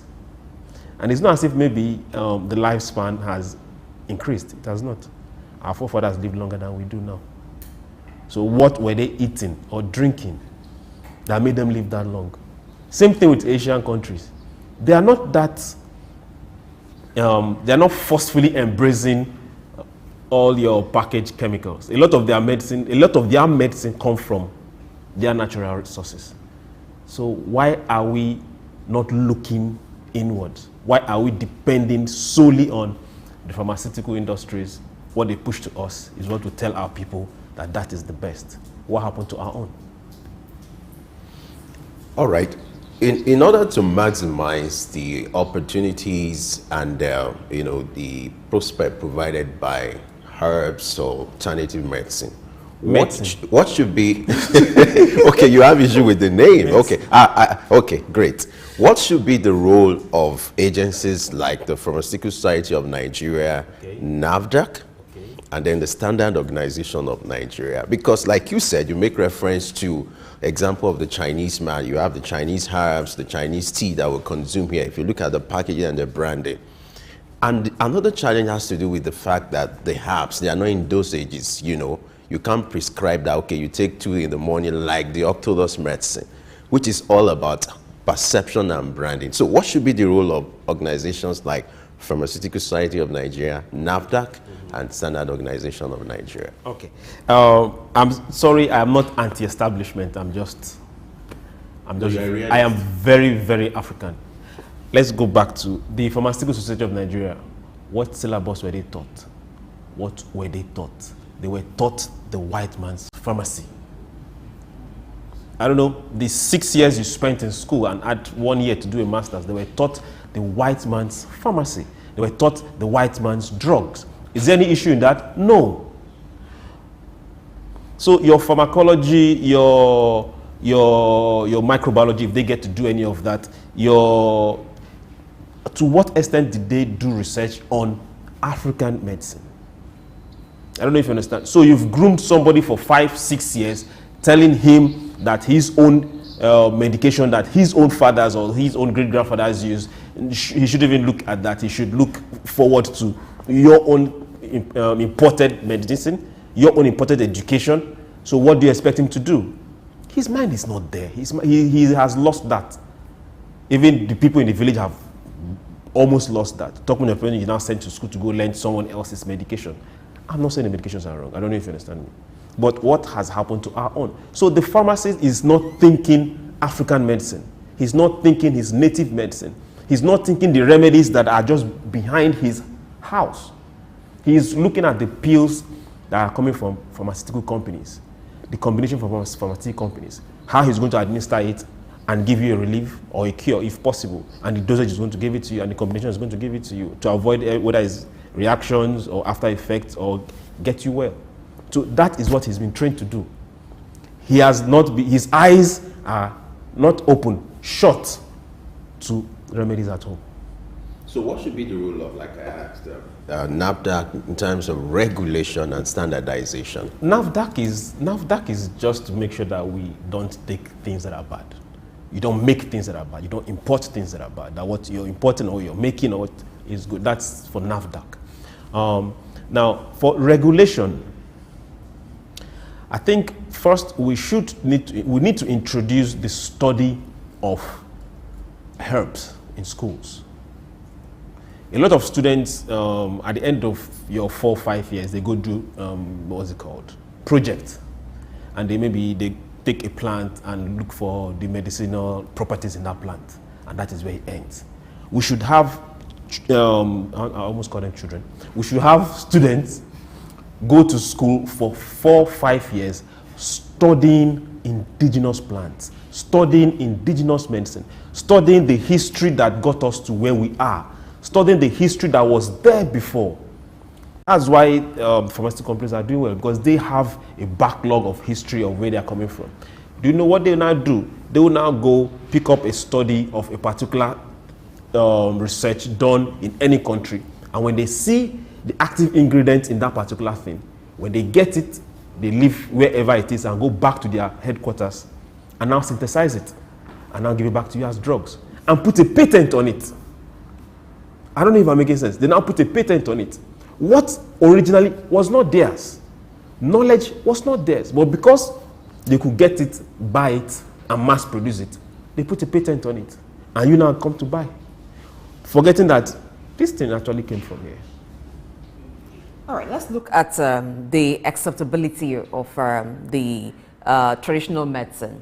All right, as it is right now, there are some persons who have accepted it and make use of it. There are others who have gotten so used to orthodox medicine. Now, do you think it will happen that it gets that widespread acceptability where people can be treated solely using traditional medicine without having a mixture of both of them, given the presentation of some of this traditional medicine and how it feels taking them, or even from the taste? Is there a way to modify these things that in their presentation and in their use, it's almost similar to that of orthodox medicine for widespread acceptability? I always like starting from whoever is asking the question. Is it possible for you to see yourself talk, watch yourself talk? It is possible. Good. And you see the way you sound? Yes. Good. So if I'm a viewer, I might not listen to what you're saying. All I'm saying is, that presenter is sounding sweet. Because of what? You've studied your craft. You know your craft. You present your craft well. I don't know if you understand. Yes. It's the same thing. Now, the pharmaceutical companies, they've studied their craft. They know their craft and they present it well. And it's in your face. Now, let's go back to our local medicine. Let's go back to our herbs. We might have studied our craft. We might know our craft. But we're not presenting it well. Typical example, if you step down the street of this beautiful broad street, before you walk 3-5 poles, you see a beautiful lady selling agbo. The first thing you look at, she's selling agbo, black, yellow, green, all in some containers, and she has a cup. Then let's say you're a banker, you're stepping down from your beautiful office. You first look around, am I the one that will come and buy agbo from this girl? I don't know if you understand what I'm saying. Then the next thing you now say, okay, if I buy this agbo now, I should now mix it in a cup and give me to drink. Why? Because in our mind's mind, it doesn't look appealing. This is all about customer service, buying. You buy what appeals to you. Before we now talk about efficacy or not, you buy what appeals to you. Now, we need to be able to make these things appeal to us first. Before we now talk about whether it's taste, color, or how does it come, the form in which it comes, how they dispense it, it has to appeal to you first. That's where marketing comes in. That's where a lot of education comes into it. So we need to embrace the ones that are working. I'm not saying all are working though. The ones that are working, we need to be able to say, we need to present it to whoever is going to be the customer to buy those particular things. And can it be appealing? Yes. It's education. It's education. It's continuous education. All right. I love the point is made here. I hope you know. Okay. So we're going to get into some free advert for brands that have been able to package their own traditional medicine. We'll move on. But coming to the efficacy of these things, and if they are to be refined, just like we have in the orthodox medicine, will it in any way interfere with the efficacy? Because from what we've talked about before, is there some form of spirituality attached to traditional medicine? If there is, packaging and giving instructions for use, dispensing as we find the orthodox medicine, will it interfere with the potency of the traditional medicine? Okay. For the medicine itself, the application, because there are some that are not necessarily drugs or medications, but they're treatments that are given, maybe for those who are pregnant, for those with injuries, you know, for different kinds of things. Okay. This is where history plays a very big role. Now, we don't take things and leave others. Before the advent of Christianity or Islam, our forefathers worshipped something. I don't know if you understand. Yeah. Good. So our forefathers had a religion they worshipped before the white man came, before the introduction of Christianity or Islam. And when our forefathers came, what they were worshipping is the same thing they were worshipping when these particular prescriptions and drugs and herbs were being used. So we can't take the drugs and leave the environment from where the drug came. That does not mean that is the spiritualism that it's the active ingredient in the drug. It was just a means of communication between the practitioner and his craft. A lot of that has been watered down, but some of them still remain. So when someone tells you he has to do this incantation on top dogoyaro, just laugh. Let him do his incantation. Go and plug your dogoyaro. Your quinine is still in your dogoyaro. Am I making sense? Yes, so it's just the religion that has been there when some particular practitioners were practicing this. Now, spiritualism is different on its own. Herbalists and a herbalist is completely different from a native doctor. What's the difference? Now, a native doctor is a spiritualist that can also be a herbalist. A herbalist is not a spiritualist. Just a specialist. He's just a specialist in herbs. Even one. Because he's answering, not even one. That from his experience. I don't know if I'm going to go. Now people call them shaman. English. A shaman is a spiritualist. A herbalist is one who is knowledgeable in herbs, application and use of herbs. So this is where we need to draw the line. Now, just like Doctor was saying, a lot of some con men will try to bring in some mysticism with herbs. It's just abracadabra. That's okay. All right. Let's look at the business side of this. For any investor who is watching or is interested in investing in this sector, because part of our duty is to point out some of the areas that people could take advantage of, the opportunities, the prospect. What are the areas you think an investor who wants to come into this space to invest, what are the areas they can invest on? Perhaps a good example is technology, which is lacking here. What other areas do you think an investor could look into, take advantage of it, and make our alternative or that sector better for what it is now? Well, if anyone is coming to invest, first the person is investing for profit. And the person is not coming to throw money at you because he loves you. First profit before we talk about. But the market is there. The yes, demand is there. Yes, definitely. Yeah, definitely. So whoever is coming, for all investors, please, we are not telling you to come and make our life better. No, bring your money, you will make profit. But when you make profit, we'll all be better for it. Now, say there is enough, more than enough land to cultivate medicinal plants in this country. Before you even start talking about cultivation, we have more than enough medicinal plants, trees, be it quinine. From that same dogoyaro, you make oils, the oils you use for pharmaceuticals. They are here.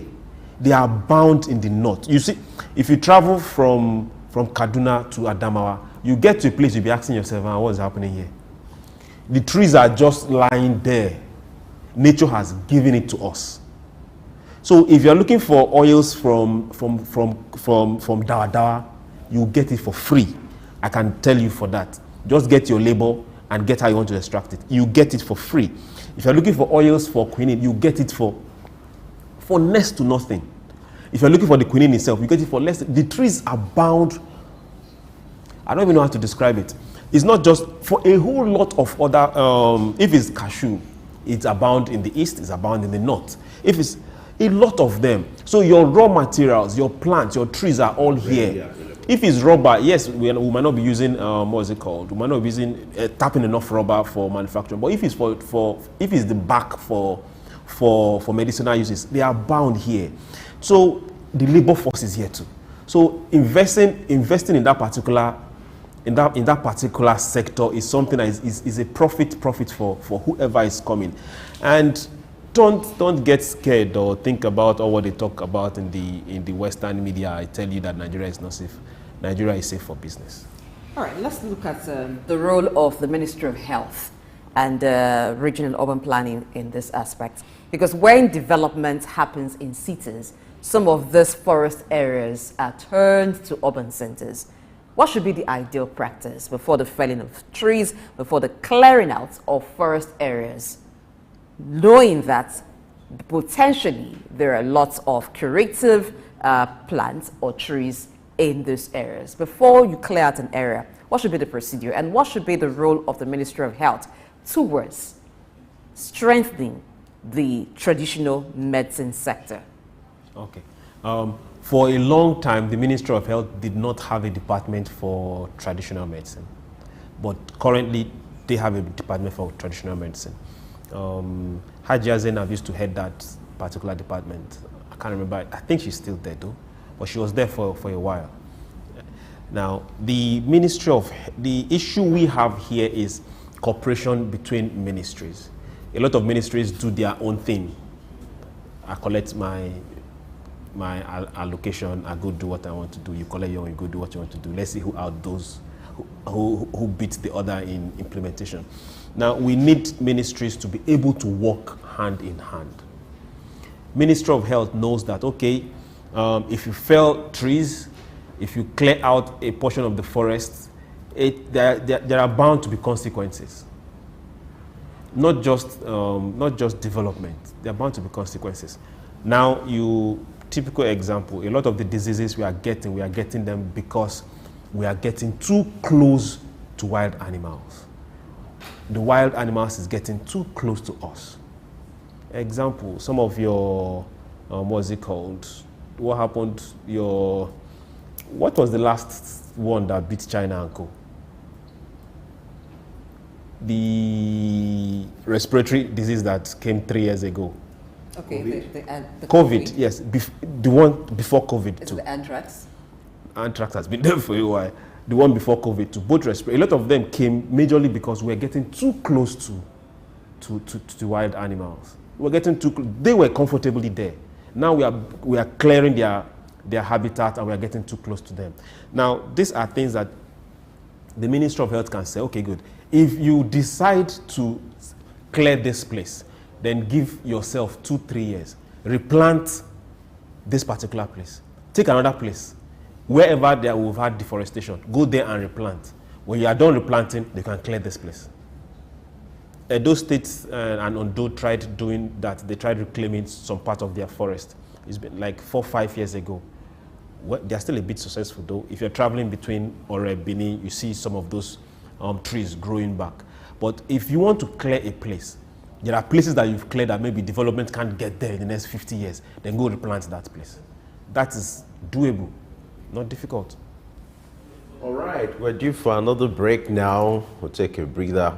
And when we return, our conversation will continue. We're still looking at alternative medicine in Nigeria and the opportunities inherent in it. Stay with us.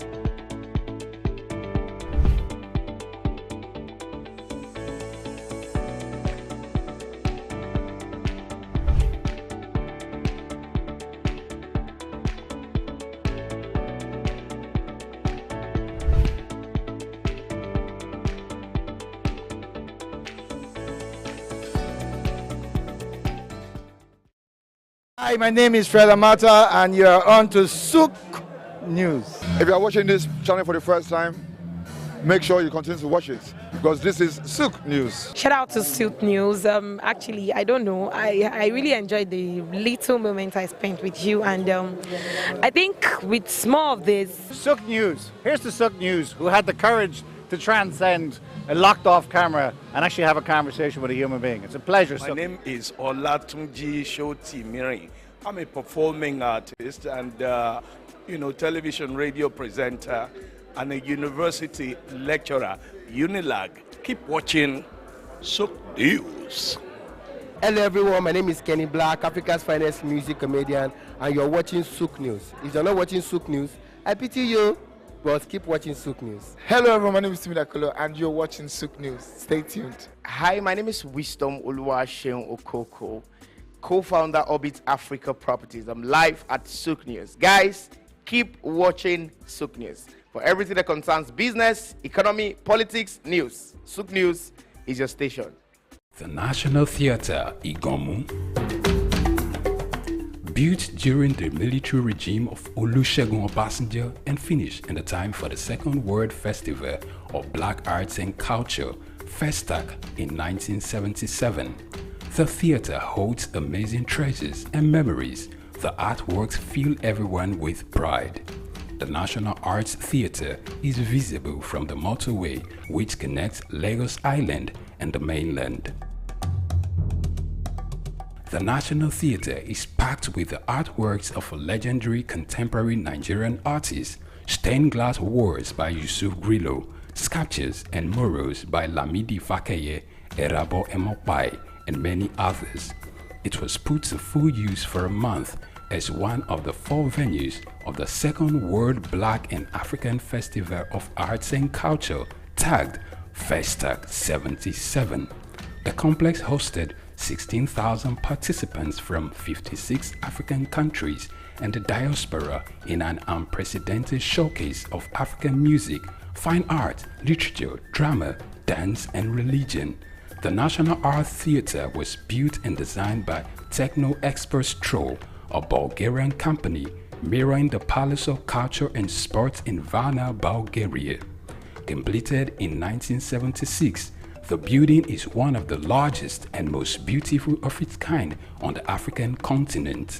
It consists of a central hall with 5,000 seats, a collapsible stage that can be quickly rebuilt, a conference hall with 1,600 seats, 2 large exhibition halls, and 2 cinemas with 800 seats each. The theatre complex has a dressing room for artists, a garage, offices, coffee bars, and a buffet. It has indoor TV and radio systems, as well as booths with facilities for simultaneous translation of languages and hectares of lush green lawn around. The majestic structure sits in Igomu like a quiet mountain, mesmerizing visitors and passers-by. The National Theatre, Souk Enlightenment. Morning and welcome to Early Exchange with Blessing Eche, Femi Ayodele, Sam Oruoje, and Idahosa Osamanze. It's a national orientation agency. It's, as far as I'm concerned, very idle and unprofessional. Government says that subsidy is not in oil, and government is not supposed to be paying subsidy in oil. Energy or whatever kind of off-grid solution we will be looking at. Today we are conducting mining today. Solid minerals, as an example, is, in no disrespect to anybody, it's abysmal. We definitely need improvements in those areas. Of course, there are infrastructural needs. This is Early Exchange, shaping policy, advancing development.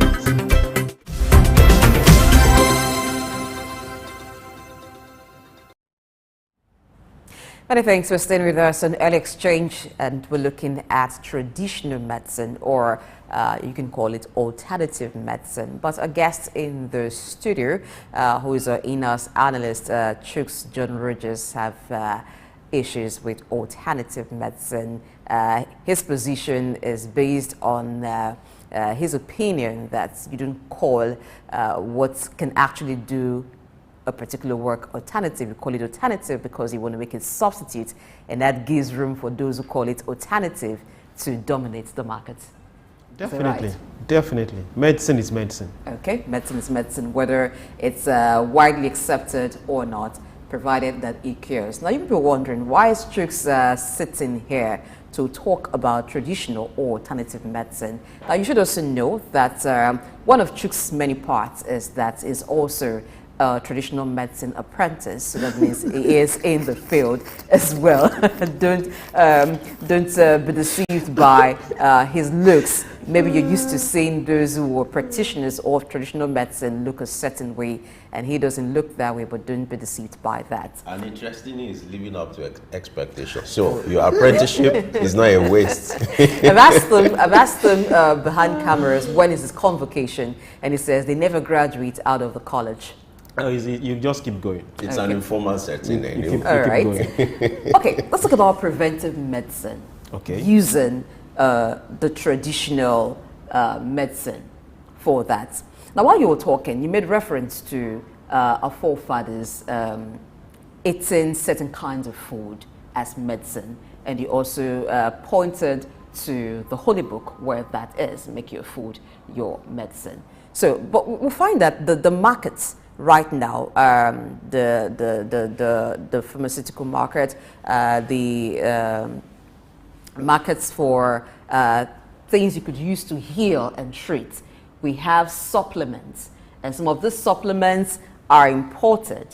But if we're to go by making our food our medicine, how should we go about it that we also have our own supplements, or Africa has supplements made from herbs, made from roots, or even our food that we eat? Because the markets right now is it's not smiling. It's not smiling, or Africans are not smiling in that market. It's still much dominated by foreign companies. Okay. A lot of people won't like what I'm going to say, but I'll still say it. Let's start this way. When something is put in your face continuously, you think it's true. When you repeat a lie continuously, it has to take a stronger force to refute it, or you think it's true. We all consume refined sugar. I'm not mentioning any brand, but sugar is not good for your health. Sugar is not good for your health in any way. You're smiling. Yeah, everybody drinks one. It's not arguable. No, depending on the measure. It's not. There's no measure. Everyone drinks a kind of soda or the other. It's still not good for your health. Now I ask you, our forefathers, did they ever take sugar? They took sugar, but not refined sugar. You now ask me, why were they very healthy? Because of their food. A lot of the carbohydrates they ate were fermented. Your gari, there's a fermentation process before you get it. Your fufu is still fermented even while you eat it. Then a lot of people are running away and looking for foreign brands. I'm forgetting that ogi is far better than your custard. Oh, please. At this point in time, we I'm need losing to leave you. out the names. No, custard is just a brand. Okay, still a brand. Ogi is far better than that one that you process and add coloring to it. I don't know if you understand. So a lot of our dawa dawa is far better than the ones you package in cubes, because those ones are even harmful to you. But because they keep putting that advertorial in your face right from when you were small, and you grow up thinking that it's okay, it's not. Our parents and our grandparents never went to fast food. Now, at a particular point in time, some countries had to bring up a law because of obesity. And with obesity comes what? A lot of cancers, a lot of things that we might not start mentioning on this show. But these are things that are strange to us. But now we are having them in this climb. It still boils down to our food. You are talking about preventive measures. Growing up, it was normal in my house. On Sundays, if my mom I don't know who experienced pump, where they turn you, boil some things and pump it through your backside. I don't know who else. I'm sounding strange. I think you're alone in that. Okay, good. Okay. Those were very preventive things. I never had anything like worm. How? Where is he going to live? I don't know if you understand. Things like your bitter cola. your bitter cola. I heard Doc talk about snakes. Do you know if you drop bitter cola here, snake won't come 50 meters near here? That bitter cola that you can't even perceive anything. Just chew it and drop it here. Snakes will run away. The same thing with some leaves. Okay, if I mention them here now, you think I get high. But that leaves that get you high. It's the same thing. This is where we are having the problem. We've gone so westernized that we are forgetting where we came from. Now, a lot of this knowledge is being lost in transit. A lot of them. I was walking past, I can't remember the area, and I saw a particular, to them it was weed, it was grass. I saw it and I was shocked, and I stopped and I was looking at it. It was actually something you use for wound. Of course, you would know you're in the food and your apprenticeship was exposed to that. No, I don't know if you understand. I just, something that some people call it Queen Elizabeth or something, that you just take it and it brings out the green watery stuff and you put it on your wound. It's as good as any antibiotics, and you'll be shocked that wound is going to close in less than no time. All right. You talked about this knowledge being lost in transit. You observe that most of the custodians of this knowledge, they are largely illiterate or older people. Now, can I stop you? Okay. We should not have custodians of this knowledge.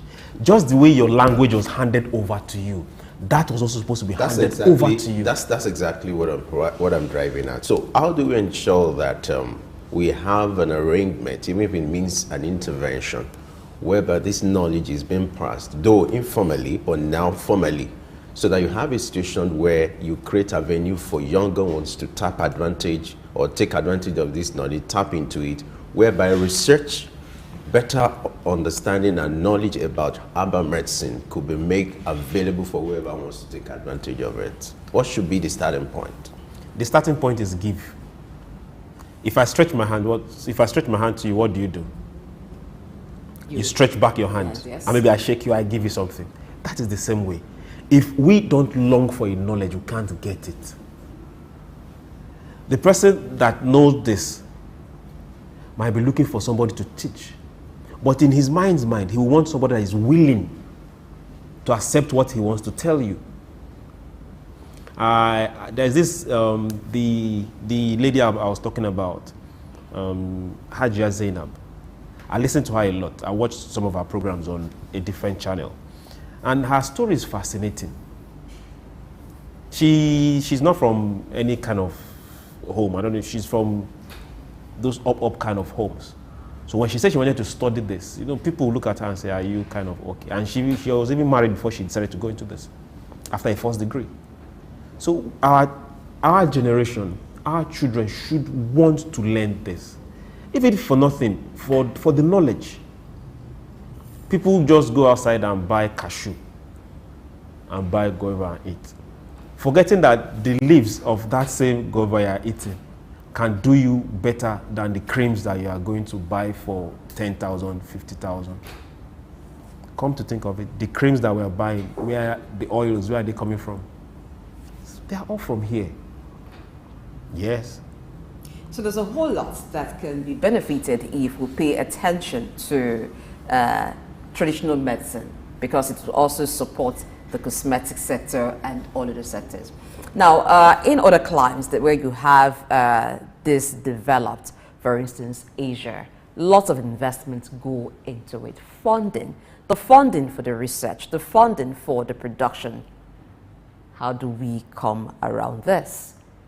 Because it will take a long process if just one investor goes into it for one profit and then another investor comes in. But how do we ensure that forceful investment and funding into research and production of the herbs that we have into different forms that can help daily living?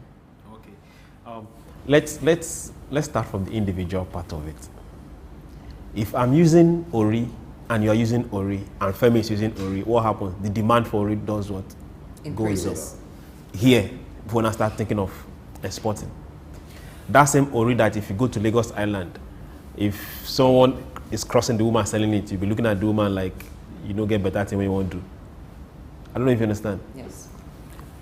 Some years back, when my wife had a Daisy, she was having an issue. Who's a Daisy? let's leave it for. She was having an issue. Okay, we'll have enough. After some medication, they told her, "Hey, madam, go to the market and go and buy Ori." Even me, I felt bad. I said, "Why did I not know this all this while?"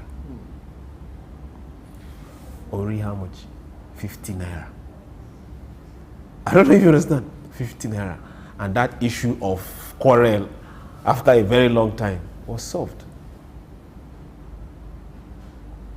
So before we now start looking for research, we have to accept our thing. When we accept our thing, then we can say, okay, yes, let's now develop our thing. But until we accept our thing, what are you researching for? You're waiting for someone to come and do a research and now carry the thing and go away, then come back and give you the orthodox version of it. We have to tell our people, this solution you're looking for is here. This can get this done.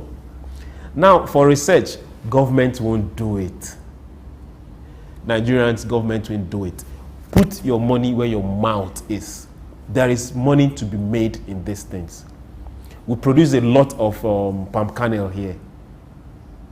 Do you know that there is no cosmetic that is as good as palm kernel? When you roast palm kernel, the oil from it. Femi, if you rub it on your face will shine. I would love to see how that will look. And it has very good scent. And you can still burn it further to extract, what's it called? Some good gas. That is, oh, Femi, we'll get there. We must thank you for spending time with us. It's interesting to see this aspect of you. Interesting. And, we must thank you for your intervention. Unfortunately, we don't have much time to spend on this segment. But I must confess, you've lived up to expectation. Your apprenticeship, like I said, hasn't been a waste. That's great. And for those who don't know what Ori means when he kept saying Ori, it's shea butter. Shea butter, simply. All right. We'll go on a short break now. When we return, we are still on early exchange. We still have more in store for you. So stay with us. And that will happen after this short break. Stay with us. My name is Olatunji Shoti-Miri. I'm a performing artist and, television radio presenter and a university lecturer, Unilag. Keep watching Sook News.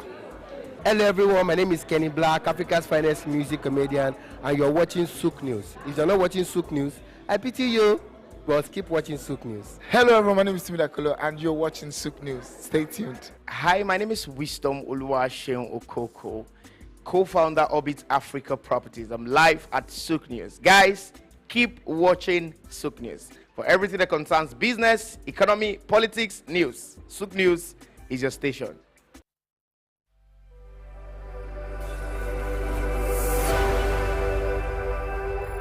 Leave the comfort zone of friends and family. Once you've proven the concept with friends and family, reach out and grow.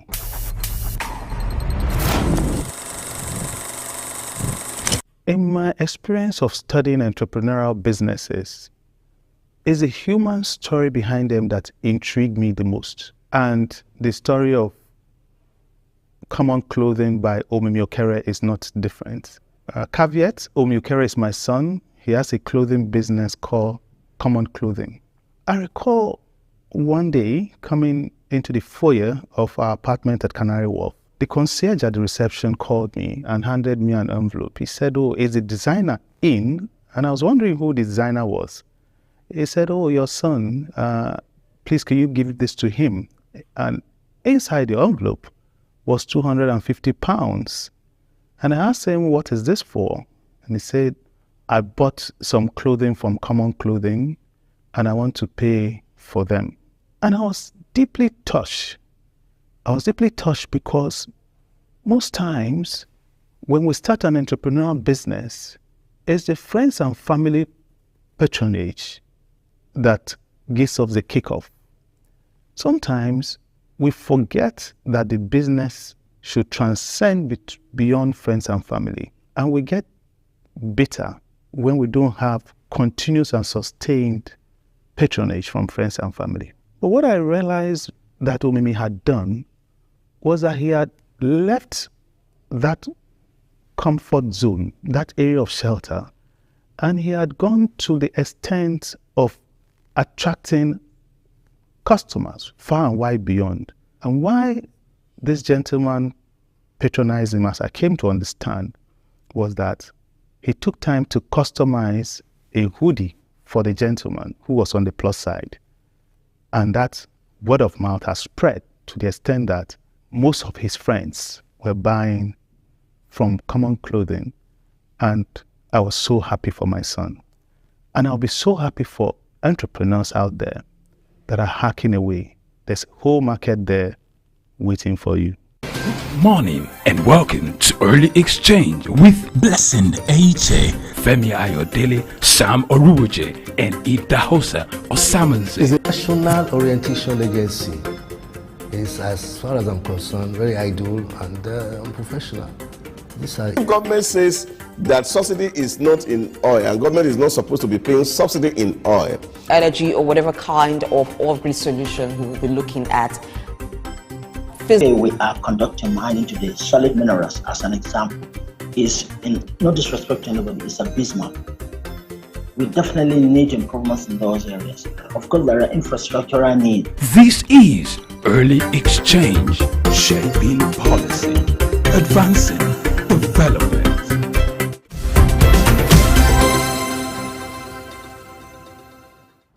All right, it's good to know you're still with us on the Early Exchange. Having talked about alternative medicine, it's time for us to look at some emerging issues.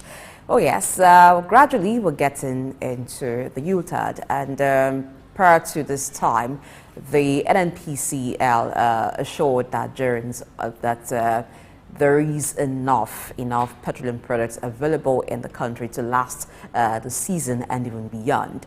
But reports and feelers indicate that there are speculations about fuel scarcity, and from our observation in some parts of Lagos yesterday, particularly yesterday afternoon, there are pockets of queues in some stations, and with some not even attending to motorists. So it seemed like a gradual situation that's, as has been seen in time past, that spirals into full-blown fuel scarcity has just started. Let's look at this with Idausa Osamanze, who is our in-house analyst here at Suit News. He's been on the show all morning, but he's back right now again with us to look at this. So, from my observation yesterday, some fuel stations around the Lagos Island, not all of them were dispensing, and some had some queues. But we had assurance before this time from the NNPCL about availability of enough quantity of petroleum products. What do you think? I don't think I have any serious take, and I don't think it's something that Nigerians should worry about. Do a lot of people, especially once it's getting to this time, there's a whole lot of speculation and speculative buying. People are also doing panic buying and the rest of it. And I think there are enough fuel to go around if everything that NNPC said to us are things to go by. And even people in the port authorities also confirmed this, that of course a lot of vessels came in and petrol is in abundance in the country. And I think it's just to douse tension, that people see, when you see 3 or 2 cars in, everybody is rushing and say, it's like this thing want to start, it's like this thing want to start. You see, because for me, it's some extent psychological, but I think it would be proper for NNPC to come out to dispel these fears and worries that may be in the heart of people that are doing panic buying. Well, you observe that it's looking like an annual thing towards the end of the year, you know, in spite of the fact that NNPC will give you assurance that you have enough, you know, to go around. But you still see this happening towards the end of the year. What do you think is likely responsible, and what should be the role of the NNPC here? We have been able to overcome this, especially for the 8 years of the Muhammadu Buhari regime. Almost all U-tide, fuel was available. And I think the availability of fuel has to also do with the pricing and the rest of it. You see, the kind of response that people are having is just speculations. A lot of people have gotten license of government to import fuel. So we should not really even be solely dependent on NNPC, because at the last count, NNPCL said that they have given about 6 private companies the license to bring in petrol to the country. So this is one thing that we can give to this president who came in, as he said, was going to hit the ground running, and said he was going to also liberalize the downstream sector of petroleum. So that has been done. So we should not be panicking when we are getting to a utile season like this, that fuel will be scarce. We have options and alternatives. We're talking about modular refineries starting to produce from Benin to Imo. We are expecting the Dangote refinery to come on stream as quickly as possible. All these things should be something that should give us a whole lot of confidence, because NNPC now is not the single monopoly of the importation of petrol.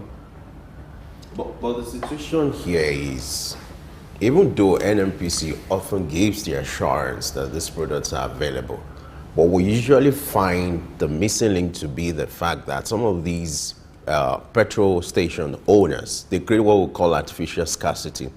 And as a result of that, it leads to having queues unnecessarily, creating bottleneck.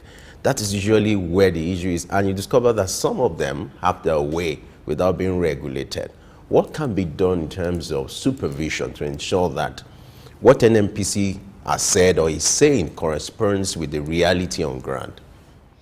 There are some certain things that for me that really cause for worry, and I don't think this is one of it, really.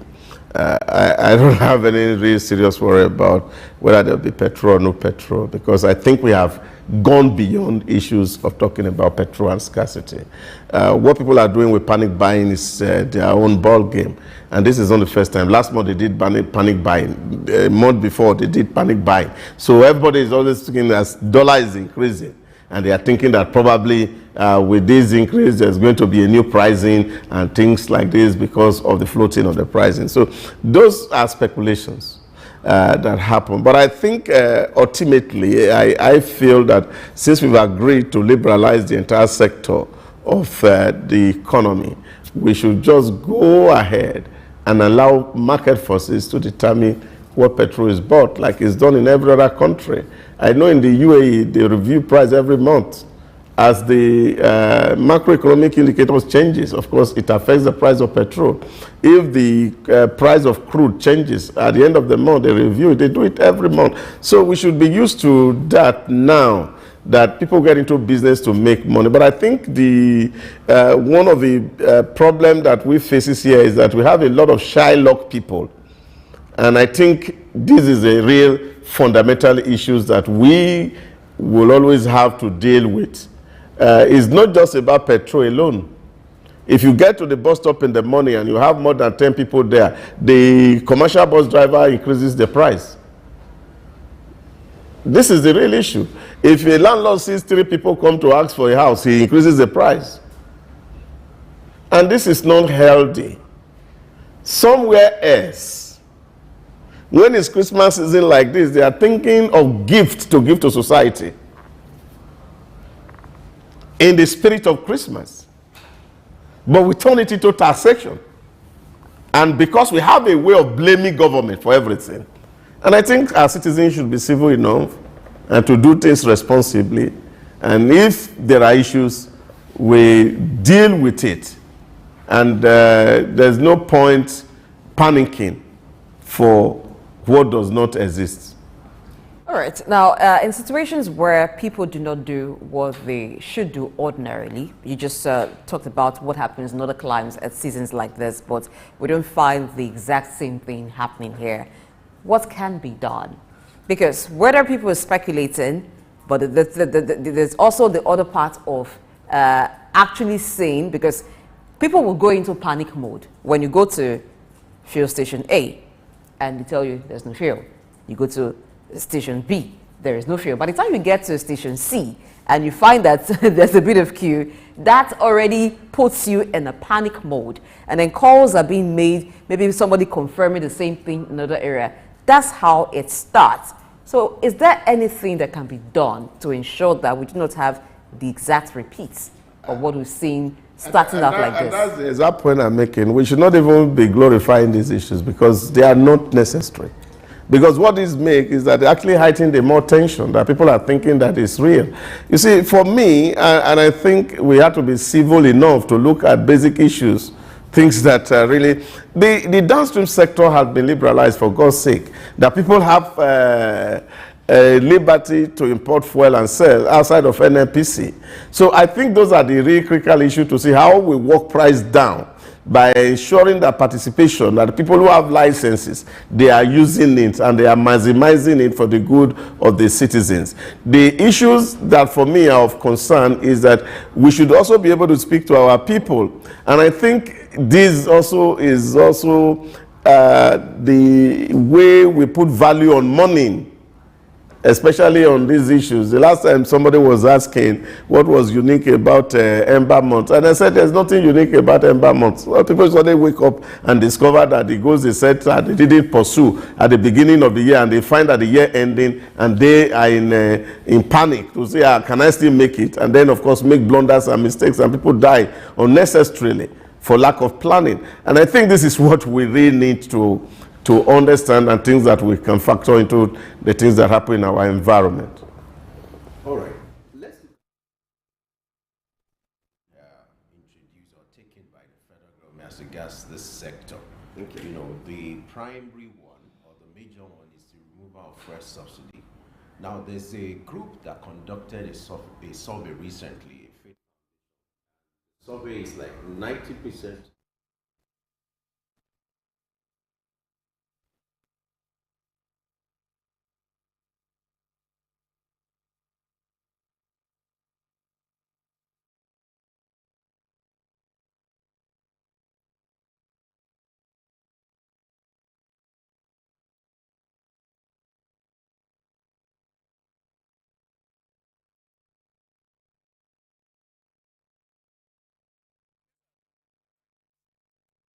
I don't like when we drag the wheel of the state always backward or not wanting it to move. For 19 good years, the Petroleum Industry Act was at the table of the National Assembly. And people felt that, it was because some people were benefiting. That's why they don't want to pass the act. They should pass the Petroleum Industry Act. Now they have passed Petroleum Industry Act. People are raising, these are just not necessary for the growth of society. People should not be talking about removal of subsidy. They should be talking about the act, the law that was passed in Nigeria, that liberalized both the downstream, upstream sector of the petroleum industry sector. It's a law, it's not removal. And when you do this, it's like you are tagging somebody, because some people are scoring political points from all this conversation. So Nigerians should not politicize things that are economic. We all asked for this law. We have been asking for it in the last 19 years. PIA. Now PIA has been signed into law. Somebody is telling you, we are dying because of PIA. The removal of subsidy is part and parcel of that law that was passed. That says remove government control over the industry. Let the industry grow on its own and profit. You see, this is a narrative to demonize some people. Does not help issues. Can they come out with the data that was collected, who has been selling things the way they used to sell it before the removal of subsidy? Who has not increased? What are the sales figure that? We need to see the sales figure. That is it that they are not selling now because people can't buy. You see, this is our narrative. Go and check the rate of increase of petrol. and the corresponding prices of the goods and services that are sold in the market is almost 100 times the rate of petrol increase as we speak in this economy. So this is what I'm saying. It's our people who are doing businesses who are not putting human face to dealing with society. That's what I was saying here yesterday too. When they are talking about pension, if they think they are increasing price of pensioner now, the market woman will react without necessarily putting into factor the rate of increase. And I think we cannot live like this. People need to just be content. And that is what is killing our economy. Because we are always looking for a scapegoat, one person to blame for our wickedness. All right, so that brings us to price control. Is it possible to even have price control? Nobody should control price. Market should determine what price is, as far as I'm concerned. No, I'm not talking about for petroleum products, for everything, for goods and services. The rate at which the increase of maybe petrol, for instance, affects the price of other goods and services, the rate at which prices of goods increase. Is there a need for some form of price control? That's the point I'm making. For God's sake, we have a country where majority of its population are either Christians or Muslims. That's our country. Faith-based country. Very religious people. Why is this not translating in the way we do business? That's the real issue. Because we don't need government to tell you, okay, you cannot make 100% profit. Things are just right. When you go to other climes, you see the way things are done. People have human faces. They look at the size of the pocket of people to determine how price are set. It's not government that set price. Market should self-regulate. And this is the problem we have found in our own market, where you are having so many agencies. And it is that agency syndrome that is killing us. You have Market Women Association, Tomatoes Grinder Association, Plantain Seller Association, Road Mechanic Association. Now, these associations are the ones that are creating the hardship for society. And they are not necessary. You see, they are supposed to be association to help their members. But the only thing they do for each other is to say, okay, they agree and say, this is the price you are going to sell. I even saw where you see vulcanizers are fixing this thing, price, and say today we are pumping tire for 400 naira. Anybody who pump below 400 naira, you have to beat the person. That's wickedness. So if we allow market force of supply and demand to determine prices, that mechanism will just be simple enough and a whole lot of things will go. But you see, God is the only one who can help us in this direction, as far as I'm concerned. Because once you have association this, association that, association here, and then of course these associations are taking money from its members to maintain the lavish lifestyle of its executive. And then they are taking the pound of flesh from the common man who is on the street, whose salary is never increasing, but has remained at the same level. You see, for me, I look at it from this point of view. We look at the revenue coming into the government. Can government actually increase wages to be commensurate with the inflation rate in the society? It's not possible. So we're asking government not to borrow on the one hand. We are pushing them to go and borrow so that they will be able to increase the salary of people. But I think people should just be human enough to understand that this is a collectivity. What happens is that as we create trouble for other people, we're actually creating trouble for ourselves. Because what do you find? If people have no means to be able to purchase, they take to crime. And that's why we're having heightened security. And then you come back and blame government for insecurity, which of course you are causing by the way you are living. And I think we must be able to factor some of all these things in our conversation as a people to know how what I do affects another person and pushes him into a behavior that is not good for society.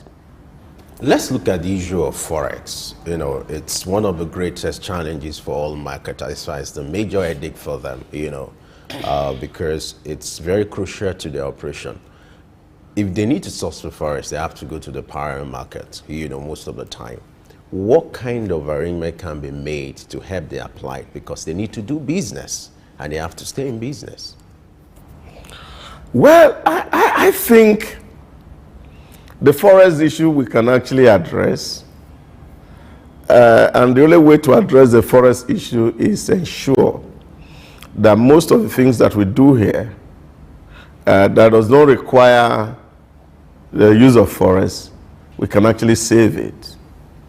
And I like the way Reverend Benite put it the other day, that the biggest problem we have in Nigeria is the elite. And primarily so. Because the elite in Nigeria are wanting the use of our national commonwealth to fund their lifestyles. And this is a problem. Now, take for example, whether it's just education alone. Education alone. All our elites want their children trained in South Africa, Ghana, Russia, Ukraine, America, Canada. All this require foreign exchange. Whereas we have schools here that are even far better than the schools that they are going there abroad. What's really different? What is the really difference between somebody who went to school in Cotonou and the one who went to school in University of Lagos? What's the difference? Except that the elite just want this. And then, of course, you'll be running around to get this dollar to go to the market. So why wouldn't dollar price be expensive? If we're only importing the things we cannot find at home, this exchange we are talking about will not be this bad. And that's why we must begin to encourage. And I think it starts with the media itself, so that we eat what we produce and produce what we eat. That will reduce the pressure drastically on the macroeconomic challenge that faces us at the moment. We need more production. We need more productivity. We need to be able to trust ourselves, so that we are not needing this thing. But if we say, oh, we want to live that lifestyle, and we are thinking that there's a way government can do something to reduce foreign exchange, we're only fooling ourselves. There's nothing CBN can do. There's nothing Ministry of Finance can do to do this. It is we who are the people of Nigeria who must determine how we live, and then cut our coat according to our cloth. Then, of course, these issues that we are talking about, price volatility, will just change. But you see, it's unfortunate that the way we just use one blanket in terms of pricing, even things that are not directly affected by Forex, we put their increment on Forex. So these are the issues that we face. As a take-home, you earlier mentioned that in Nigeria, for instance, basically there are two main religions, and everyone belongs to one or the other. So the leaders, whether in churches or in mosques, often talk to their people or to their followers. Is there a different kind of message that will go out to people that appeals to conscience in the way we'll do things, in the way we'll treat each other in business? And then for our preference of foreign things, whether it be of education, or even for products, some of them that can be found here, but there seems to be the preference sometimes for things that can be gotten outside of Nigeria. What kind of orientation will encourage patriotism? These two things, patriotism and fair treatment to one another in business and even in our practices to ensure that we build the country. Let me take the Christian religion, for example. Somebody had argued, if it was in Nigeria that the general overseer was having a meeting with his fellow pastors, there would not have been a need to bribe Judas to kiss Jesus. Why? Because they were virtually the same. There was no difference between them. So they needed an insider to point to who Jesus was. Can you say that of your environment today? You see, when you say, do as I say, but people are more concerned about what you do. You are asking a man who has not eaten his money to be content. And you make him feel that he's not hardworking. That's why he's so poor. And that you are very hardworking, and that's why you can afford 3 private jets. It will be difficult for them to believe your message. The only aspiration that such humans will have is to be like you. And this is why our messages are not having direct impact on the life of the adherents. If we are living like the apostles did, those who walk with Jesus, even when Jesus was not there, we saw how they were helping themselves. Some sold all they had and they brought it to the apostles' feet. And then they shared among everybody that there was nobody who has so much and there was nobody who has so little. Life became balanced. And we are told a story of a certain man who sold his own property and was going to bring it, but went to keep some part of it. And they said he was killed for lying, because he was thinking selfish. So this is the real issue. And I think we need to walk our talk as religious leaders. We need to walk our talk. Now, as long as you're not walking your talk, there's no how much of energy that you put on a certain thing and somebody will hear. I was listening to, somebody was telling me 2 days ago, and they said we should come for a week of religious emphasis. That and I said, why didn't you go? He said, even the man who is asking us to come, he has not shown it. So this is a problem. So I feel there must be a balance between what we say and what we do. And people can see that we are leading from the front and we are leading by example. So that is the only way to be able to pass the message across to people. Because it's not just about what you say. You can quote from Genesis to Revelation, or the whole of the Hadith or the book of Quran, but your lifestyle speaks more than your sermons. Okay, your lifestyle speaks more than your sermon. That's like a quotable quote, and it's coming from the wise man. With that soundbite, we have to wrap up this discussion. We must thank you so much for your time and your wise counsel all the time. That's why we've inducted you and give you that title as the wise man.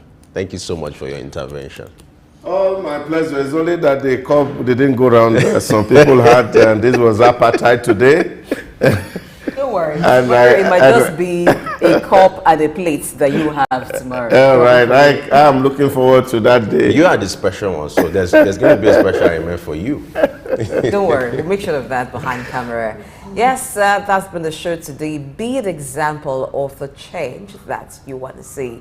That's the way to make the world a better place, not just Nigeria, not just Africa. I am Blessing A.J. Many thanks for being with us all through the entire show. We ask that you join us to do this again tomorrow. 7 a.m. West African time is when you should join us. And coming up at 10 o'clock here in Sook News will be Business Insights. Have yourself a great day. And from me, let's walk what we say and say what we work. I am Femi Ayodele. Bye for now.